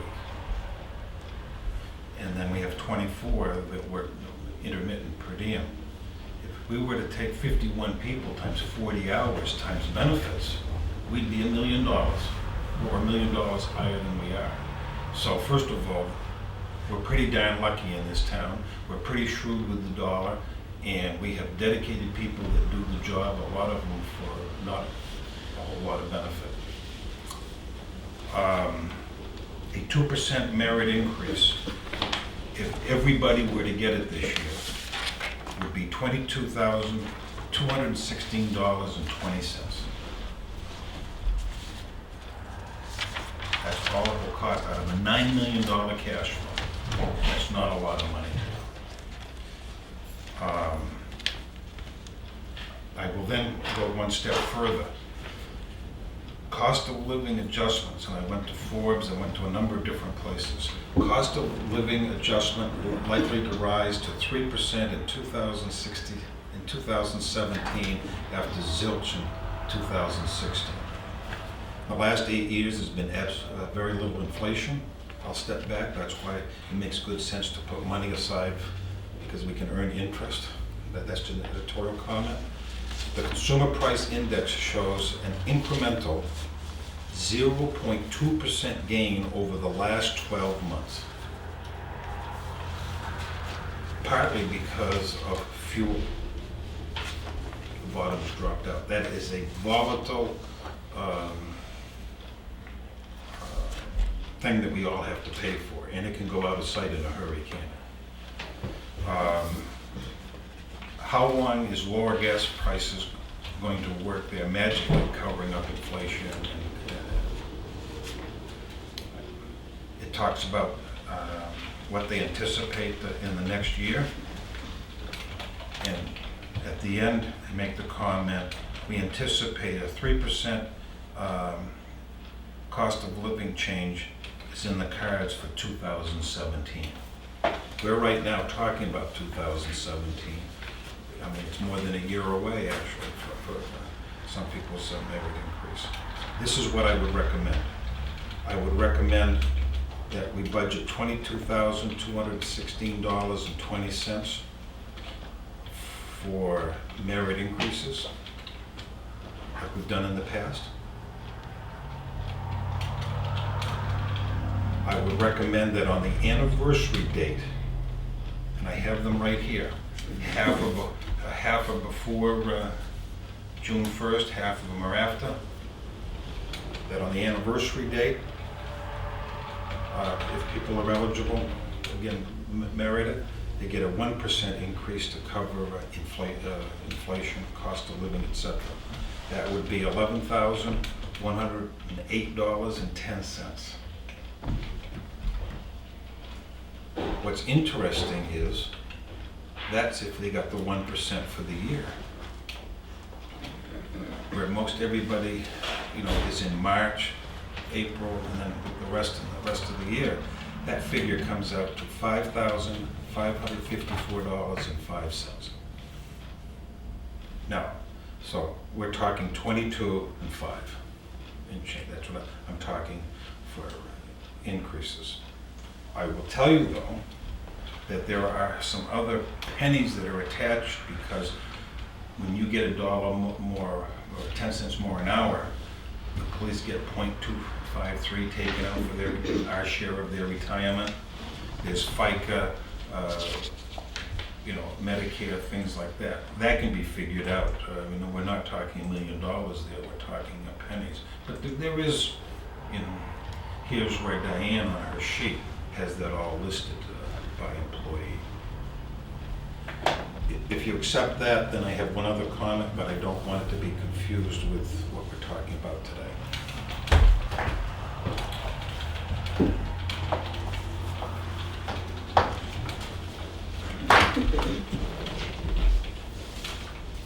My comment is on this is a major change in compensation, how we give compensation to our employees.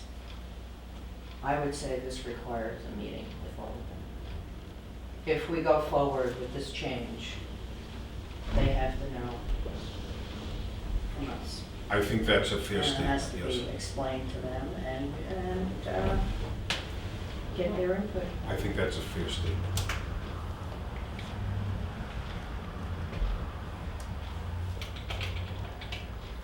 The policy has always been, as long as I've been working for the town and selectmen, is that raises are effective January 1st across the board. So it is a major, major shift.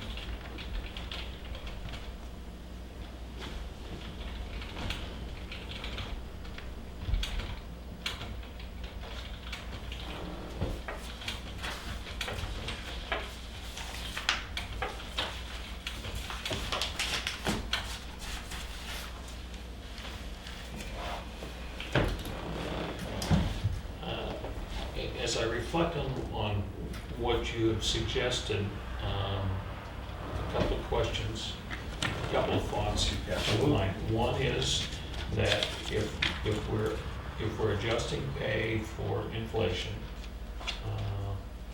that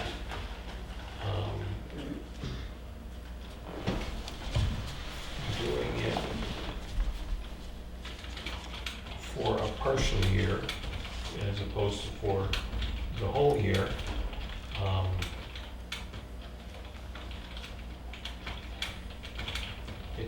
it saves the town money, but it doesn't get at the underlying, the dollar is worth a little bit less. Right.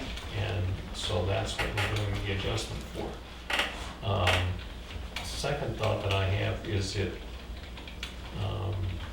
adds another layer of complexity to our pay system, because what we're working from today is a table that is predictable. And if on May 1st, let's say, when somebody then has the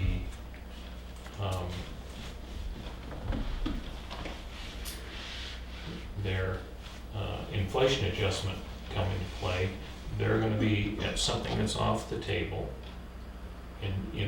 in some direction by whatever the percentage is in wages. So how does that work when we come to the next year's adjustment?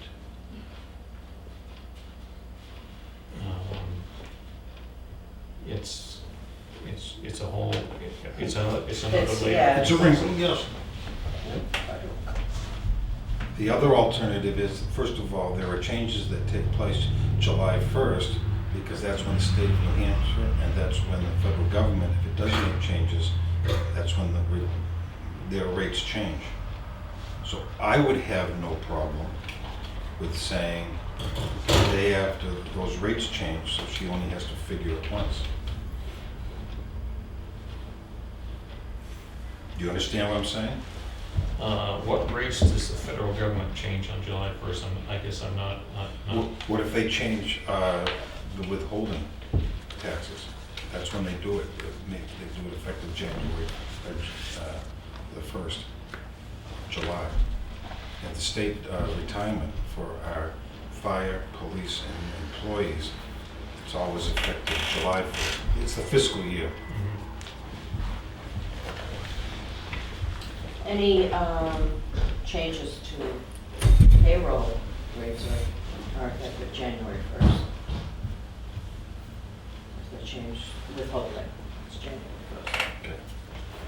Okay. The retirement system is only based on how much, it doesn't change how much they're earning. It changes the amount we take out for their retirement, so. That is, I don't think that's part of our Well, conversation here. state retirement has two parts. The employee pays into it, let's say you're a firefighter, and the town pays into it. And that is actually a budgeted amount under our financial Right. And we know what it is, because they tell us that it's in our budget book.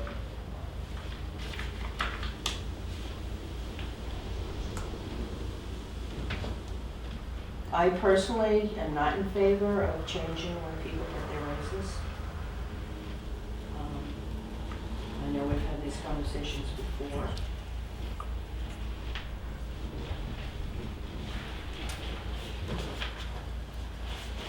What are your thoughts?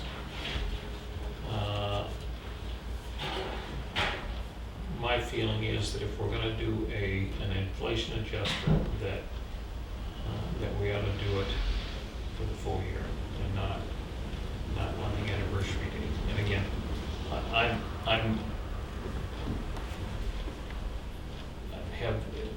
in my past, I've had much more experience with your increase comes based upon when your merit increase comes based upon a service anniversary or a performance review, that sort of thing.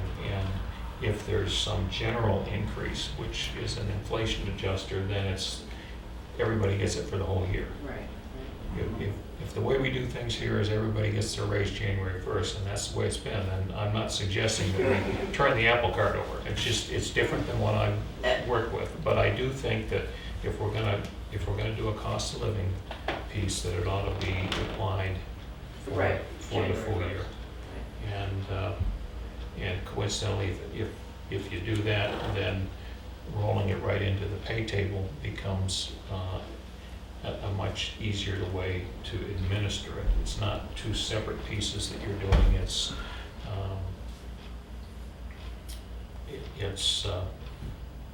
It's incorporated and moves forward that way. What you're suggesting is we take the current pay sheet matrix that we have to step 1, pay grade 1, we increase that by 3%. We increase that number by 3%, correct? Not by 3%. No. By, this example is 1.5%. But whatever the number, the inflation adjuster that we agree on gets adjusted to everything. Pay grade 1, pay grade, follow me now. Yeah. Pay grade 1, step 1 gets, and I'm going to, for sake of argument, I'm going to say 3%. Okay. That's the two raises I'm talking about. Then everything else is just 2% added on, correct? It's a mathematical formula. Right. You understand what I'm saying? Which is what has been. Yes. Right. Do you understand what I'm saying? Basically, Why is the first one 3%? well, no, what you do is you start here and everything is 2% off of that. The next step is 2% off of that. The Right. next one, the next Each one. step is Right. based Another on a two. previous Right. step. Yes. But for instance, if somebody is at step 2 this year and they go to step 3 next year, that incorporates that additional amount of the inflation adjuster. Yes, it does. So the relationship within the table remains the same. Yes, it does. Right. And everybody has the same percentage benefit. Last year, salary adjustments were how much? They were high five figures, weren't they? In 2 years, we adjusted everybody's salary, correct? To meet the table, correct? Right. Yep. I mean, in over 2 years, wasn't it about $168,000 adjustments in just salaries over 2 years? I don't know if that's the right figures or not, but Well, it was substantial. it was a substantial increase, Yes, it absolutely a was. substantial increase, and it was done over 2 years Yep. because of that. Sure. But that's what we had agreed on And I after we support got that. the Yes. recommendations Right. from Thornton. And the committee supported it, and no, the taxpayers did. This is what I'm interested in suggesting, follow my math.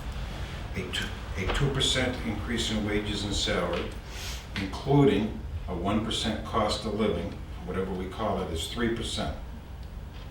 People get that on their, if they merit it, just like we've been doing with all our pay raises the last 5 years.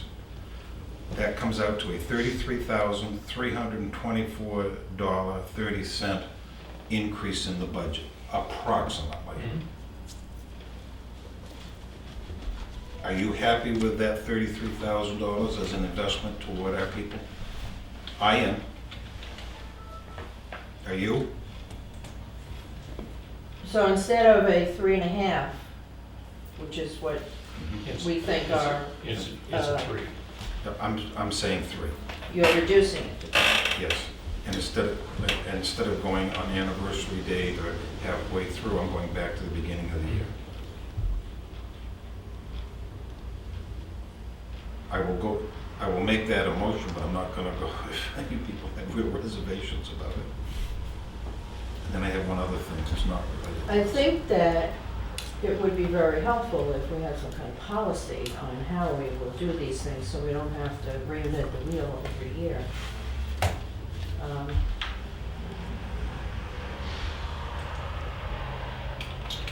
I don't think it's right to just pick a number out of the air.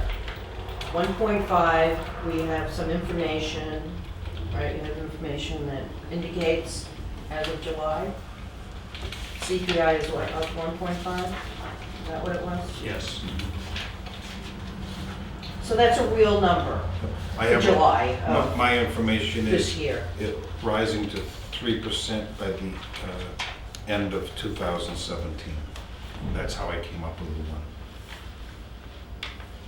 But we're pretty That close, was aren't we? 3% for 2017, which meant that anybody who gets Social Security gets 3% in January, it's effective January. But they said no change this year. Right here. 2016 was no change. 2017 would be, they're projecting 3%, but that's not a real number right now. And that's at the end of the year. At the end of 2017. Now, how can I predict that for the whole year ahead?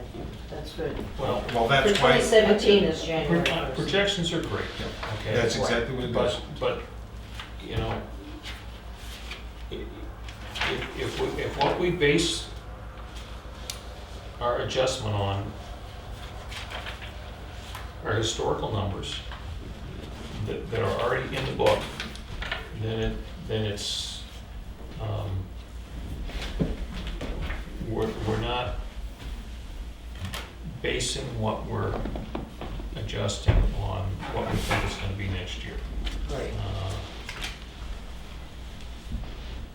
I think if we have a policy that says we look at what the CPI is as of July of the current year and use that number.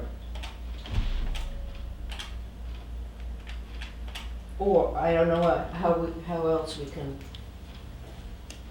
have some kind of policy going forward. 3.5%, that's 2% step, and 1.5% increase comes out to a cash outlay of $38,878.35, approximately. You comfortable with that amount being budgeted next year for wages and compensation?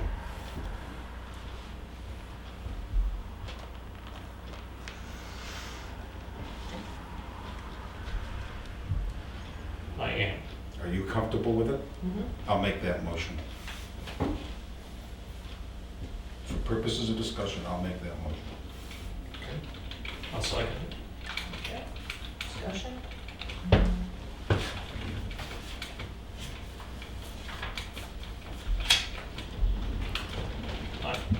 I think it's important that we understand the magnitude of the dollars that we're looking at, and it's also important that we have a reasonable basis that we move this thing forward on. And I'm comfortable with working with the BLS number as a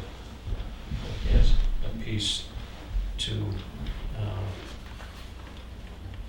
provide a cost of living adjustment to our pay grade.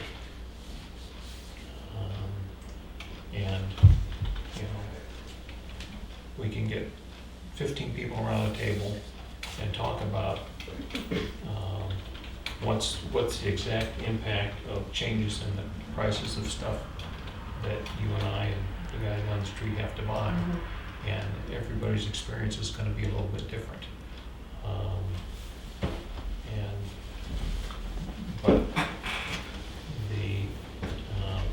And there may be a better proxy for what the cost adjustment in our particular area is, but I have not been able to find anything that would be and in the book, number that's been arrived at that's closer to us than this Boston, Brockton, Nashua, Maine, New Hampshire, Massachusetts, Connecticut consumer price index. To try to sell this, I could go back to my textbooks or whatever. If we were to take any one of our employees and they were to leave, the rule of thumb is it costs 1.5 times their salary to replace them. By the time you pay them off, you hire someone to research the new position, you interview them, you train the new person. It's better to maintain you, a good employee in that position. And if it means the 51 people I'm talking about in this community, of only 6 work 40 hours a week, and it's going to only cost us, what did I give you for a figure, 33,000? Or was it 38? 38,000. I have no problem with that investment.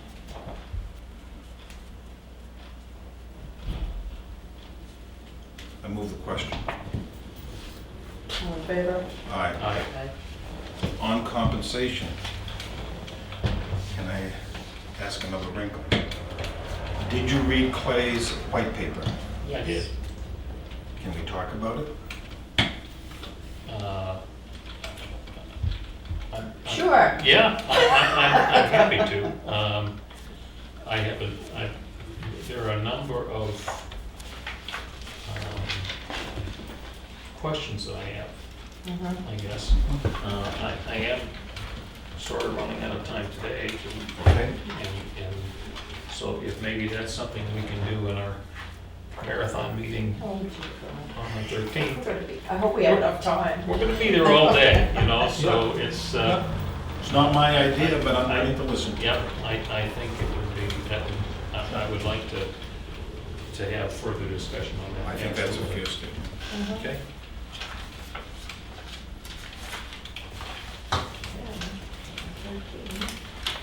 Nice job.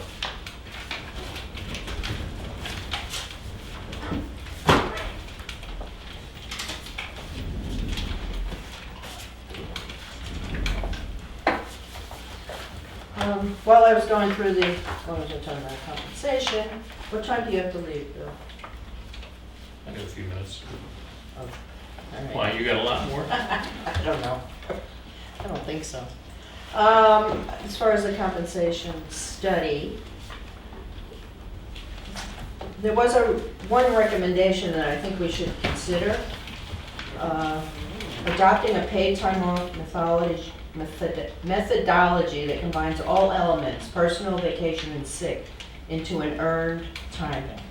Yes, I agree with that. What page you on? 16. Employees manage a total block of paid time off, including vacation, sick, and personal time. It's based on scheduled hours, grade level, years of service.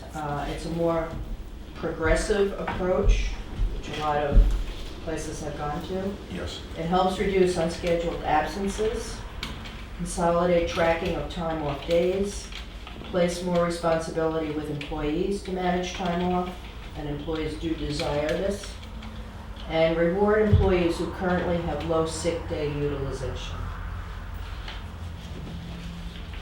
So, for consideration, And it's seamless. You take the current schedule you have now, you take your 2 personal days, your sick days, and your vacation days, and it's earned leave, and how you want to use it, your business. Correct? yes, what we'd have to discuss is there any rollover from one year to the next, and if there is, how much? I think it's positive. I've worked in that environment, Yeah. and we recommend we went to it, and you know what? I'll give you an example of how it worked. You have husbands and wives in a school district that have a sick kid. One had to lie that they were taking a sick day to take the kid to the hospital one day, and the next one who stayed home had to lie and take a sick day. Earned time, guess what? Take it off, and what it is, the employees had their substitutes all lined up. It worked. In my experience, it works. Now, if for some reason it doesn't work, another board of selectmen can be. So Carolyn, do you have a model that we can work from? I do not have a model at this time, because I just read that today. Okay, well. We're not maybe that- discussing it no, today, but I'm putting maybe it that's out something there. you can put together and we'll tweak on it. It's a big day, September 13th. She'll be rested up. Oh, I don't get back till the 8th. All right, I'm not sure how I'm going to do this. Okay, a couple of things before you leave. Brown Road. I did meet with the Steinmans.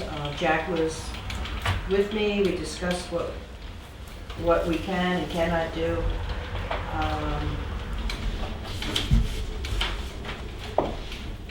I've been suggesting and discussed this with Jim Bean that we should extend the guardrail a little bit because there is a drop off there that is dangerous. Have you seen the pictures of it? Yeah, it was there. That's the guardrail that needs replaced. Right, it's bent, and I think if we just extend it a little bit, it'll protect that area. Also, they really would like to not have parking on that side of the street. Yes or no? No, they would like to eliminate parking so that people do not attempt to drive their boats and other things into the lake. They own the other side of the road. They would be perfectly happy if people could park over there. It also, there's also runoff that Jim's going to be fixing for that portion of that side of the road that they would like to eliminate parking. I thought a no parking sign maybe. You seen these? I did ask Chief Shagoury about that. He thinks we have authority to do that, but he said we should check with council. I don't want to do that unless you think it's a good idea. This is what I did. I've checked the bridge area on Brown Road. There were 3 signs attached to the nearby trees. One sign is an official sign from the New Hampshire Fish and Game. States that access to the water is allowed by the landowner, and it reminds everyone to be a good steward. Well, they're not being good stewards, and that's the problem. Another sign is an official state sign that reminds boat operators to check their boats for invasive plants. This is similar to a sign that's up down on Lang Pond Road. an unassuming individual looks at it and sees pictures of motorboats and do this, do that, I can see how someone inadvertently thinks it's okay to tuck something in there. My first thought when I look at this picture is absolutely that. That's the same signs we put at boat launch areas. Okay, so if he doesn't want this to be a boat launch area, having that sign there is, Well, that sign also covers people with kayaks and canoes and little portable things that you can put in. There's more to my research. There's a third sign that's damaged, and it's not legible. There is a parking spot adjacent to this entrance. I've spoken to the state fish and game people, and there's a couple things they talk about, but I'll continue. The signs in the parking area coupled with the worn access give the average individual the general impression it's okay to enter the pond with a boat at this location. There is no problem taking a kayak or a canoe off the roof of your car and placing it in the water. The problem begins when a larger boat on a trailer is backed into the worn down area. I found tire tracks down into the water. I found a piece of a trailer. I found a small piece of the road pavement broken off where the guy gunned his engine to pull the trailer that was stuck on the rocks out of the water. I got that from a neighbor. Note, during ice fishing season, I've seen people backing their trailers into this area and unload their bob houses. Fish and Game report that they have similar problems on almost every body of water in the state. They are aware of the issues expressed by lakeside owners that complain there at Lower Beach Pond. They don't like the kids water skiing from the camp. The camp makes too much noise. There are other people that say, no, the few weeks that the kids are there, no big deal. One suggestion is to have the road agent extend the bridge guard rail to block off the trailer entrance. I would suggest we check with the fire department. This is a water source for working structure fires. Perhaps, and I spoke to the chief briefly this morning, there could be an opening in the guardrail where a car and a trailer can't go through, but the chief can put a suction hose down through, or when two guys lift a portable pump to go down there. We've used it twice at the last two structure fires in the winter, and it is a water source for the Hidden Valley. I have no problem asking what the owner thinks, what Fish and Game thinks, what the fire department thinks. To add, I have no problem working with Jim and putting the parking on the other I side. have talked to the owners on this. They just want to block off a non-public access to Lower Beach Pond. There is no public access to Lower Beach Pond. They are okay with kayaks and canoes because they don't affect that area, which is being degraded. Yes. They are going to put two boulders in front of that access. You will be able to get through it with your kayak, but you will not be able to drive anything into the lake. What we're now talking about is not allowing parking on that portion of that side of the road. in front of where they're gonna have the boulders. Right. Well, To put parking on the other side of the street, they own that property too, they have no problem with that, but they would like to not have any parking on that side. I have And no, that's why I'm And talking what does about- Chief Shagoury say about parking? He doesn't- Well, I asked him if Well, we could do that, and he thinks we can, but we should run it by council. how about He the, doesn't know if it needs how about the a, municipal association, they might well, get, there would be a council. yeah. I mean, But I don't want to pursue anything unless you think let's get an we might opinion, let's get an want to opinion do from it. them. You know, There, if it's legal for us to do it and we put up the signs, Right. then the monkey's on the police back because they gotta enforce it, you know, and. the guide rail's gotta be fixed anyway. right, I have no Guardrail will be problem fixed. accommodating the fire chief so that if your house is burning, he can get a hose in there and not have to lift it over.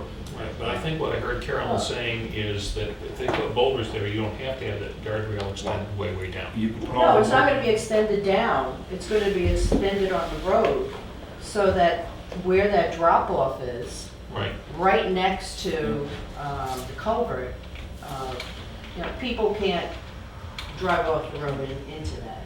Right. To protect that portion of As far as boulders, access. how long did the boulder last at Lang Pond Road? Well, I told them to make them big enough, that people could move them. They'll find a way. Anyway, they are extremely nice people. Sure, let's They work are with them. willing to do whatever they can and Yep. would appreciate anything that we can do for them. And I'm I totally. don't think we want to put rocks down there because we really don't know who actually owns where the property ends. I have We don't to- know for our road. I took a map of They seem to think that they, it. The black is their oh, property. yeah. And the file will have how wide the road It's is. a well, I found it on an old plan. 3 There roads? was a notice. And is it a prescription road? I don't know. I have no idea. Well, this But is- it apparently is a 3-rod road, Let's according make to the one thing that I could find in the No, files. In the let's back. make it happen so the landowner's happy, Fish and Game's So- happy, Fire Chief's happy, and the people can still use the pond. Right, That's the what it's there kayakers for. and the canoeists and swimmers. No trivia, there's 3 houses on that lake, you only get 2 by boat. So, all right, we'll check with the municipal association on that. Okay. Anything else you want to talk about today? How about if we schedule some gravel pit training with Mary Pink and Langer? For us, for the planning board, and anybody else who might be interested? that's a We'll great do it idea. for 10 to 12 people, $10 a person. So I think it would be helpful for everybody to Sure. be in the same room, listening to the same thing, Yep. and seeing what kind of questions come up, so. Karen, check with planning board to see if they have an interest in attending something like that. We can schedule it. Did you have Phineas Graves Road down? It's not on my list. Is it on your list? It is on my list, yeah.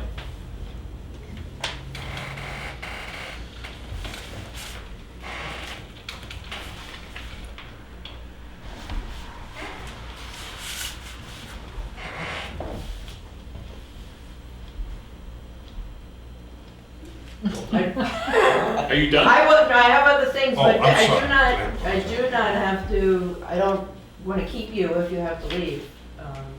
I mean, I got out the things that I wanted to get out today. All right, well, Save the others. Oh, I thought you were done, I apologize. yeah, all right, well, I do need to be going shortly, Yeah, but so I won't- I'm not running out the door. All right, Phineas Graves.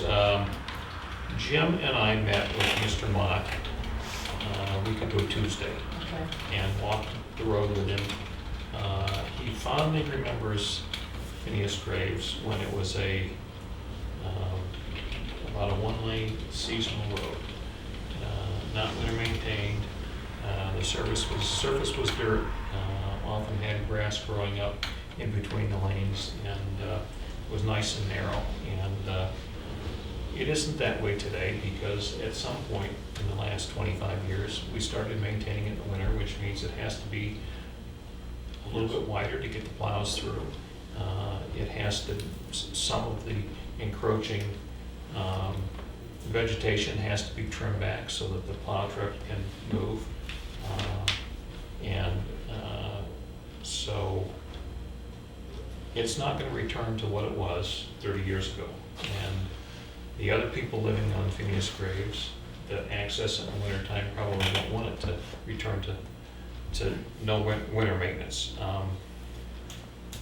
So he's concerned with the fact that it seems to be getting wider, although in talking with Barry Innes, who came up and visited with us as well, I think everybody acknowledged that no, it really isn't getting wider now. the road bed was widened at the time that it was turned from a seasonal to a year-round road somewhat. Jim's crews are doing a great job of cleaning out the ditches. Yes, we run into tree roots as we clean the ditches out because they grow toward the ditches. And there has been a fair amount of erosion running down through the ditches into the lowland alongside the stone culvert on both sides.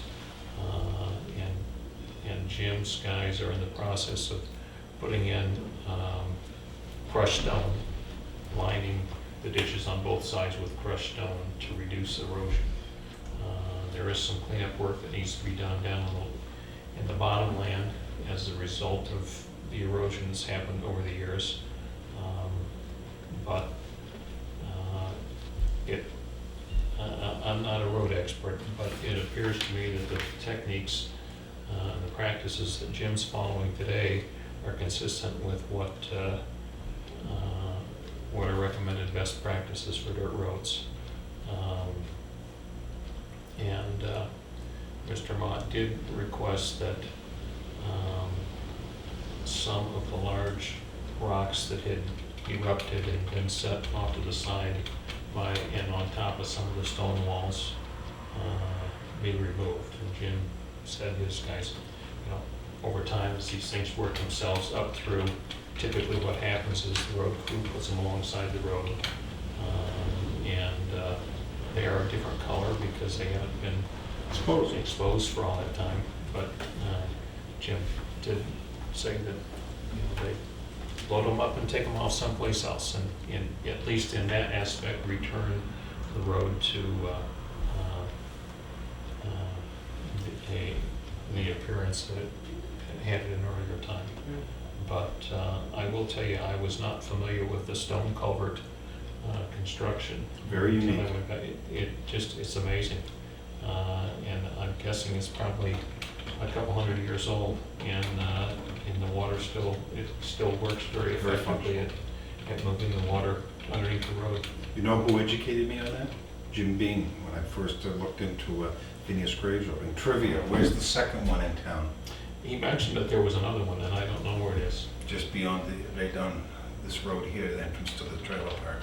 Okay. Both of them. If you're into stone bridges, they're very unique. It's like covered bridges. They're very unique. Yeah. So, in my opinion, the work they're doing is good down there. And Mr. Mott is okay now? I don't know that I'd say that. No, he wants it to be the way it was 30 years ago. He owns Phineas Graves' house. Yes. The oldest house and his remodel, and his a landowner. Yeah. Can I follow up on you? I went and looked at the area and viewed it. It's a unique area, it's a dirt road, and it's one huge hill with a couple of unique bends in it. The traffic count is up in part to the failure of this town not to pave Sawyer Road. And when there's a problem on Durgan Road, guess where fire apparatus, ambulances, and school buses have to go? So Jim pays attention to it because we don't need a school bus tipped over, and Jim's done a good job. The work being done is consistent with current road maintenance procedures. I see the identical water runoff mitigation techniques used in other areas of Tuftonboro, on our state roads, and I emphasize, and our neighboring towns.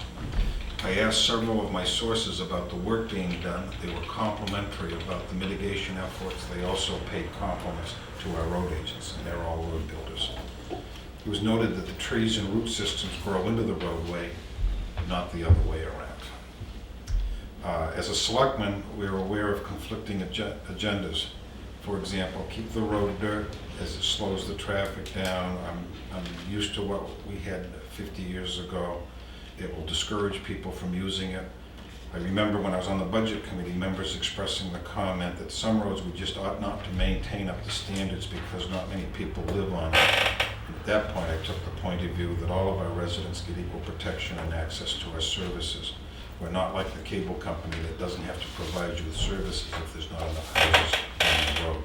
Bottom line is what Jim's techniques that he's using to slow the the brown water down, take the energy out of the runoff. You used the word best practices. I've heard the same comment.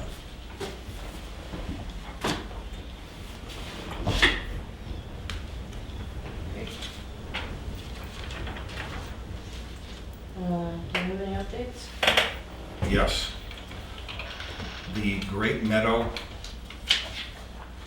boundary line has been readjusted. That's on tax map 330-3-4.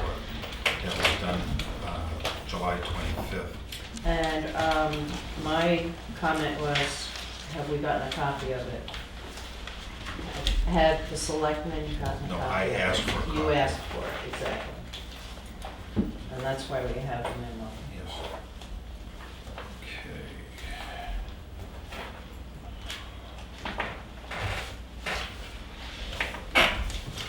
Next comment, Old Townhouse. This is the map. This is where the townhouse is. This is the parking lot and the driveway. On July 25th, 43-2-50 and 43-2-2 were merged as we had requested. There's a copy of that. While I was there, remember last year, I made a comment. Did the assessor get a copy of that? I don't know. I asked for the copies from Leanne. Remember last year, I asked the selectmen to ask our maintenance people not to dump grass and debris on this man's property and to remove what was there, the grass clippings. Guess what's being done again? One selectman has no power. I'm asking that the Board of Selectmen ask Karen to contact our maintenance people and say, please stop, number one. Number two, please make that truckload of grass that's there now disappear. It's not on our property. Yeah, no, if they're doing that. Yes. I would say one selectman can Right, okay. actually do that. Right. The other thing is I know working with cemetery people last year, Bill Stockman was willing to take all grass clippings and mulch them because he brings them back to the garden. I haven't checked with him to see if that's still available, but it was my thought when Corey was taking the grass clippings out of the garden up until July 1st, or whenever it was, that was being done. So, you know, to me, whether it goes in a dump truck and goes someplace else in town or goes across the street, I like that. I asked that Karen contact the mower and make that happen. But he stop and clean the pile up. Sure.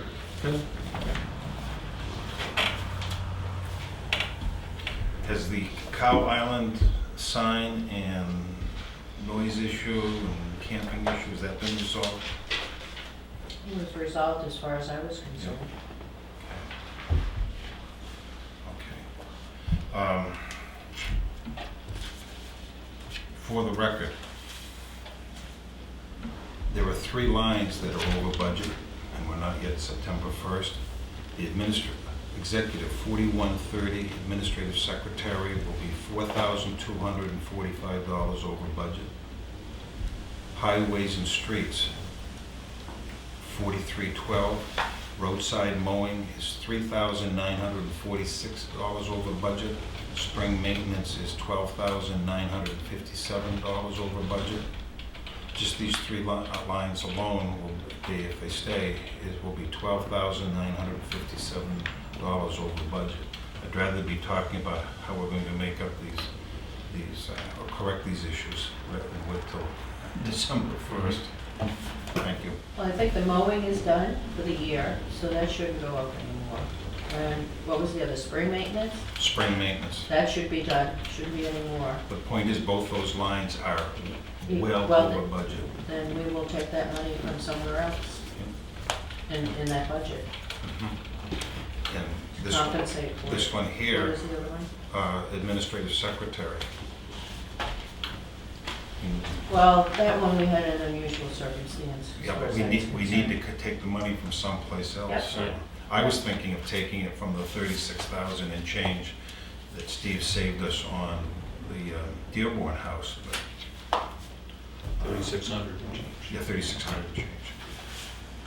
You know, and I'm bringing this up because I want to do something as far as computers, but hey, wait a minute here. Well, we were gonna use that money, we use that money for our website. So we'll have to look at Yeah. other lines. Yeah. All right, let me talk on the 13th. It's on the record. We're gonna have to start early on the 13th. Yeah, get there before everybody else. Yep. Is that it now? Yes. Thank Moving you. on to correspondence.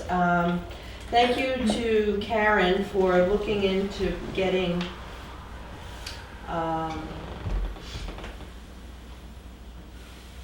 she talked to the New Hampshire Interlocal Trust about including employee dependents within their wellness program for reimbursements for fitness classes. They were not doing that. Karen had a conversation with them and they agreed to offer up $225 per dependent under the age of 18. So, no Great. cost to us, and It's a great, kudos to Karen for my pursuing insurance that. company offers that to us. It's great. This is for the pre-construction meeting, just for our information, what will take place when they have that meeting. It hasn't been announced when that date is. And who goes to that meeting? Norway Plains, Town of Tuftonboro, Jack from town, and Kyle Drew, the site contractor. Right now, that's the. Do you those want the three. 3 selectmen there? No. But I don't want to. Do you want to be there? Depending upon what it is, I'm fine with it. Would you like to attend as a representative? You've been involved with that project since the beginning, so that's probably appropriate. Okay. Work for you. I'm not looking to demand to be there, but No, I think I'm it's, talking the quorum issue. yeah, well, I think we're talking representative, not the Yes. board. Okay, So, great. We don't need to do It's finally going to happen. that. Mary Pinkham-Langer gave us an intent to cut excavate checklist for our review, or information actually. Yeah, here's the email about the separating the town garage from the Great Meadow. Karen will hopefully get a copy of that for us. Yeah, I did ask it.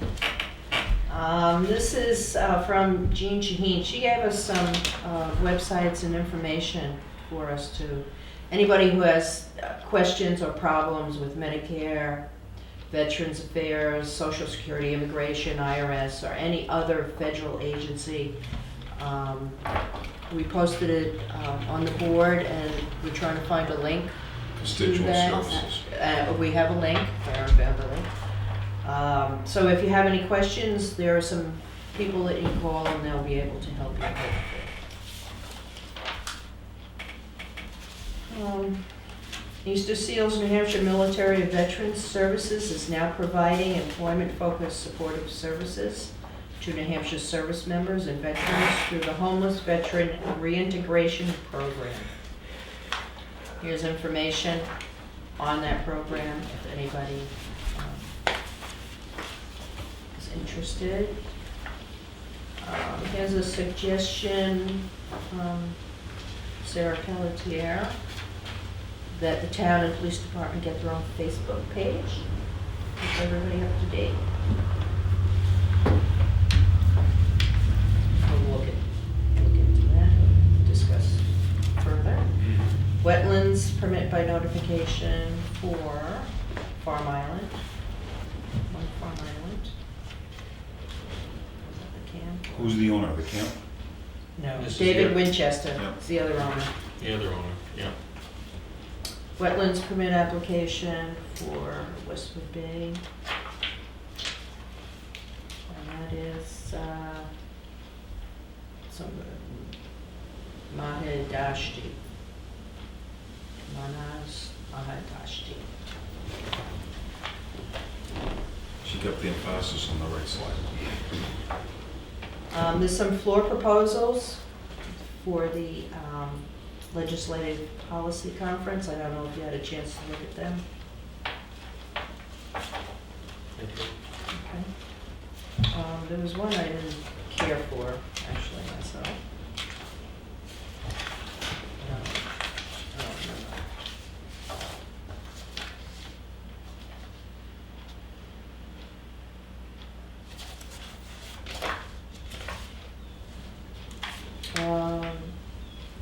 From Glenn Cordelli, Highway Safety Improvement Program application process is open for 2017 with a deadline of December 1st. Program goal is the reduction of fatal and severe injuries. Determine crash reduction and implementation strategies. I don't know that we have any place where there's They're actual talk- crashes and. Well, the 171 they're talking about is in no particular order. Is 171 and 109 in Moltenboro had another serious accident. The other one is 171 and 28 and 171 in Granite Road. 16. And this is a utility maintenance notification from Eversource, I believe. Yep.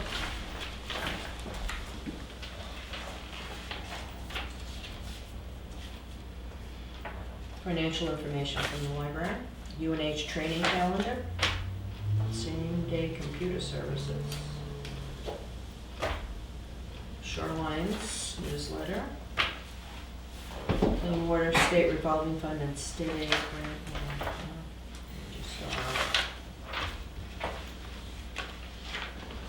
New Hampshire Energy, H-list. Here's the good stuff. Oh, here. News link from Municipal Association.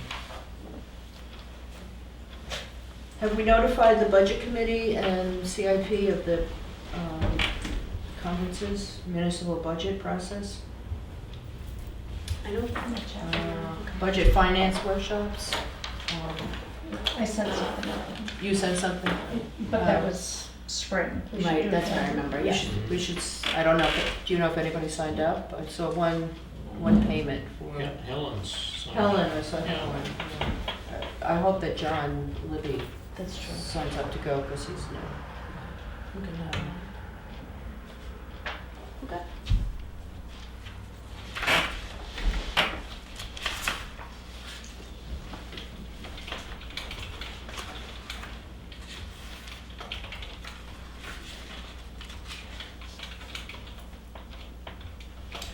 DRA is readopting rules on property tax exemptions, credits, and deferrals.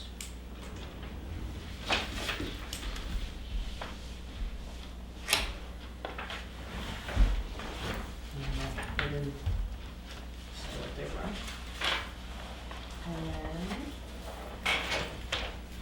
And our last news link had a trivia question. I don't know if you remember that. Name the city or town that was known as Coreystown, Sayville, and Wendell. Its name is also an Algonquin Indian word meaning Goose Lake, and that is the town of Sunapee. The one before it was Wolfboro. The Yeah, oldest that summer one we was would've known. That was an easy Yeah. one, wasn't it?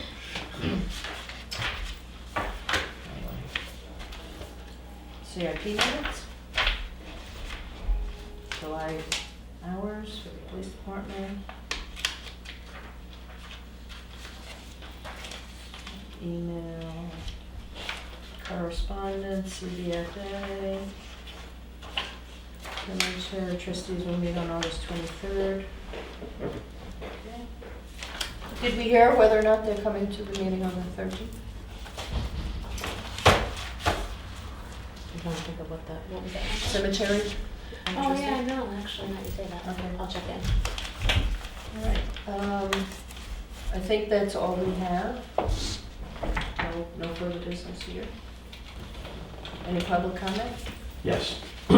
I've had the chance to drive through Holden several times this summer, and I noted that they had some big traffic cones, big green ones with a little man on top that said, motorists yield to pedestrians in crosswalk, but there's no crosswalks. However, people are actually paying attention to that. Maybe as an interim, we could get one of those cones and put it down there at the proposed crosswalk area to cover through boat season, and maybe in the spring until something can be done. Seems like a cheap solution, or at least an attempt to try. And might talk about it with Chief Shagoury, see what he thinks about it, but just a suggestion, possibility. Okay, Yep, that's it. thank you. Max? You voted on a motion having to do with the COLA, but I don't know if you had introduced the motion. You didn't I wasn't exactly sure what you were actually voting on during this meeting. You have the motion there, Karen?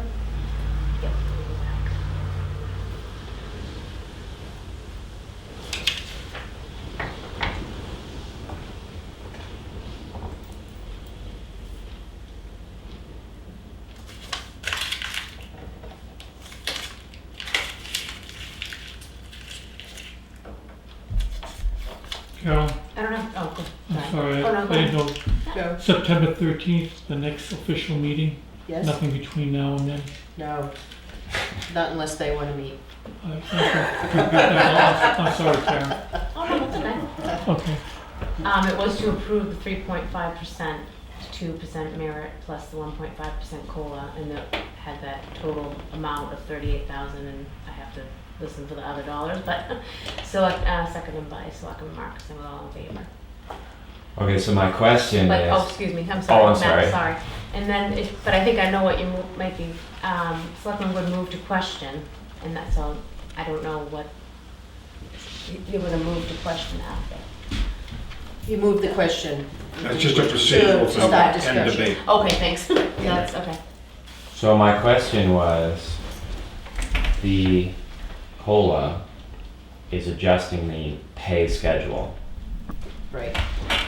And then if somebody has a positive performance review, then they get a step increase. But they don't get an automatic raise, which is what a COLA is. It's an automatic raise. But they don't get that unless they get the merit. Basically what you're doing is just increasing the amount that's in the schedule, so that when they get their merit raise, it's 2% plus whatever the adjustment is. And if they don't take a step, then they just get the adjustment. They do get the adjustment. Yeah. Right. Sure, that's what. But that wasn't, that, you didn't make that clear at all. So what you're saying is that town employees automatically get a raise every year, just to be clear. No, we don't say that. Every If year. you're talking about COLA, Yeah. not necessarily a COLA, there wasn't any COLA in this year. But if, so, and you're basing it on the, The honest numbers. Right. so if there's an increase there, public employees get an automatic raise based on that. If the selectmen adopt an inflation adjustment, then everybody that's an employee will get that inflation adjustment. Whether or not they get the 2%. Whether or not they receive a merit increase or not. So if they get a poor performance review, they would still get a raise. Is that what you're saying? There's two pieces here, right? What we talked about today and what we adjusted into the pay schedule is an inflation adjuster. So if somebody doesn't get a merit increase for whatever reason, For instance, a poor performance review. well, in my opinion, if you give people poor performance reviews, they're not gonna be working for you for long. It's a moot point. Yeah, that is, I would say that they would not get any adjustment. They would not get any of that. That's correct. Yeah, Okay. no, anybody with poor performance.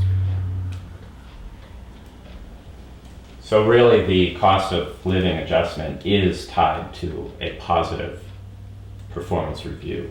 In effect, yes. Yeah, Sure. I would say so. Yeah, if you, sure. So there is no, There are other things that Automatic come into play when raise. you have a poor performance review. okay. It wasn't clear from your discussion to me.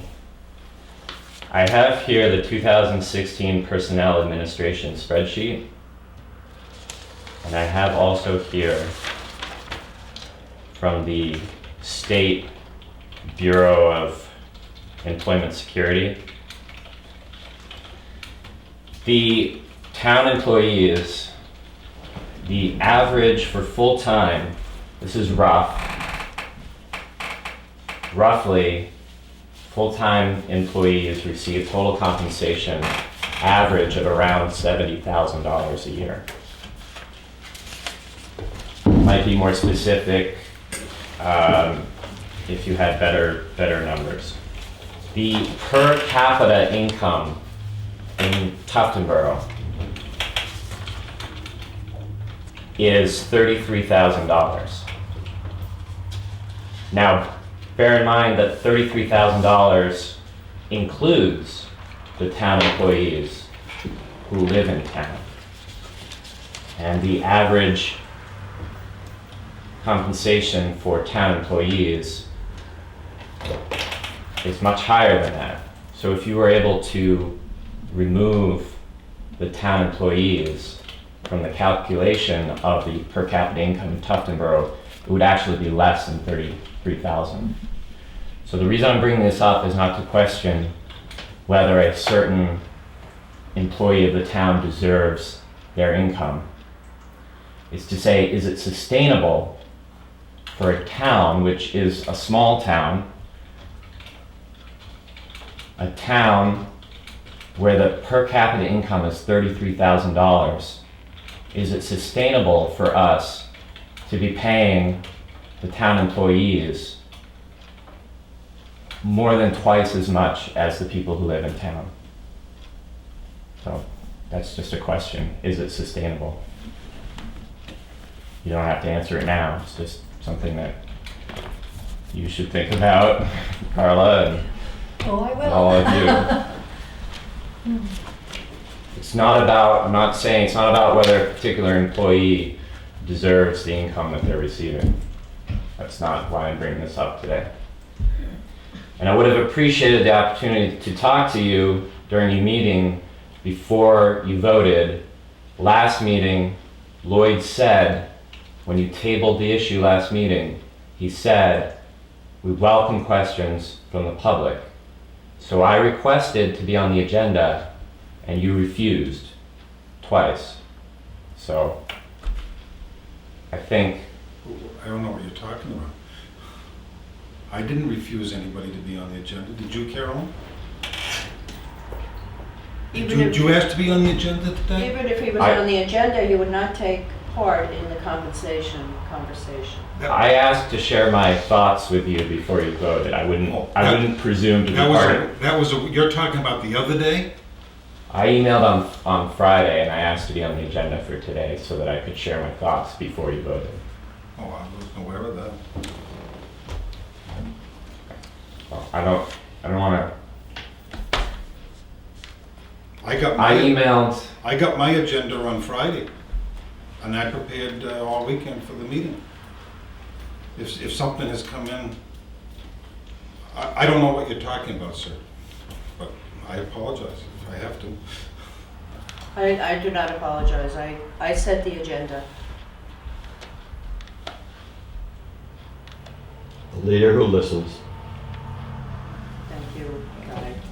You're welcome. You know, in fairness, Max, you have an opportunity to speak after the meeting. After you vote, when it's meaningless. So, Well, you would have been on the agenda before we talked about this. The appointments asked are to- done before we discuss compensation. You were not going to be a part of the compensation discussion. I would never presume to be part of the discussion. If I'm you were not on the on agenda, board. how would you have given your thoughts on it if you didn't even know what we were going to be discussing? You said last week that you were going to be talking about it today. So you would have given your thoughts before we discussed it? I asked to share my thoughts before you voted on it in an email on Friday.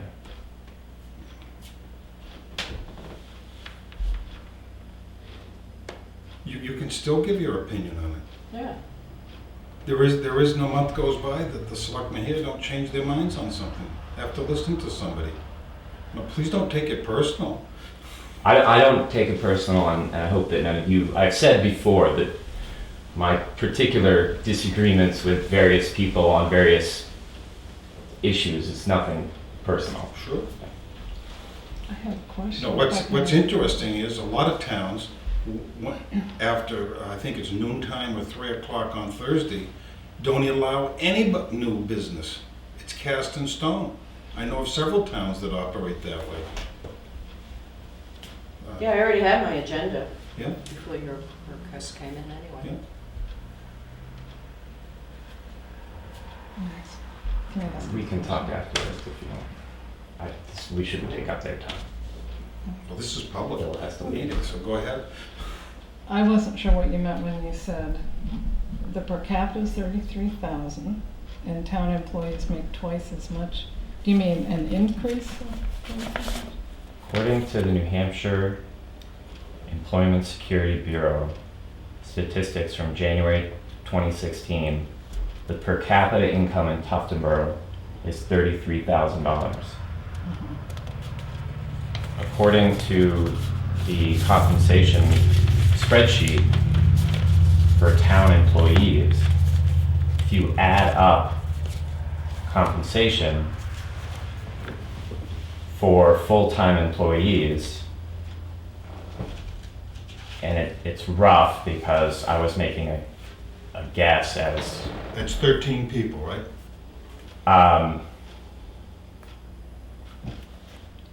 I would have to pull them out separately again. I mean, Well, it's roughly, Full-time by Yeah. state law, by federal law, by Obamacare is. Right, they're different. If you work 35 hours a week or more. We have 6 that are 40 hours, we have 7 that are 35 hours. That's 13 people. So if those 13 people are averaging $70,000 a year in take home, well, I pulled out, 11,000 is obviously not a full-time employee, 16,000, 7,000. So I pulled out those numbers. I might have been off and, Sure. roughly speaking. So I did, if you add up all of these numbers, the average is like around 52,000. So, all 51 employees average $51,000. yeah, but, a person who earns 7,000 at the library is not very average, so these are rough numbers. My point is, the town employees are being compensated at a pretty significantly higher rate than people who work in the private sector in town. And again, I'm not questioning whether the town employees deserve their salaries and their compensation. I'm saying, is it sustainable? You're asking us to think about that. Yeah, just to think Sure. about it, yeah. Well, it's a reasonable Yeah. question, okay, I understand.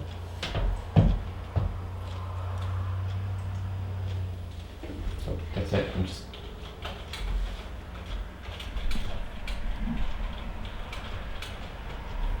Anybody else?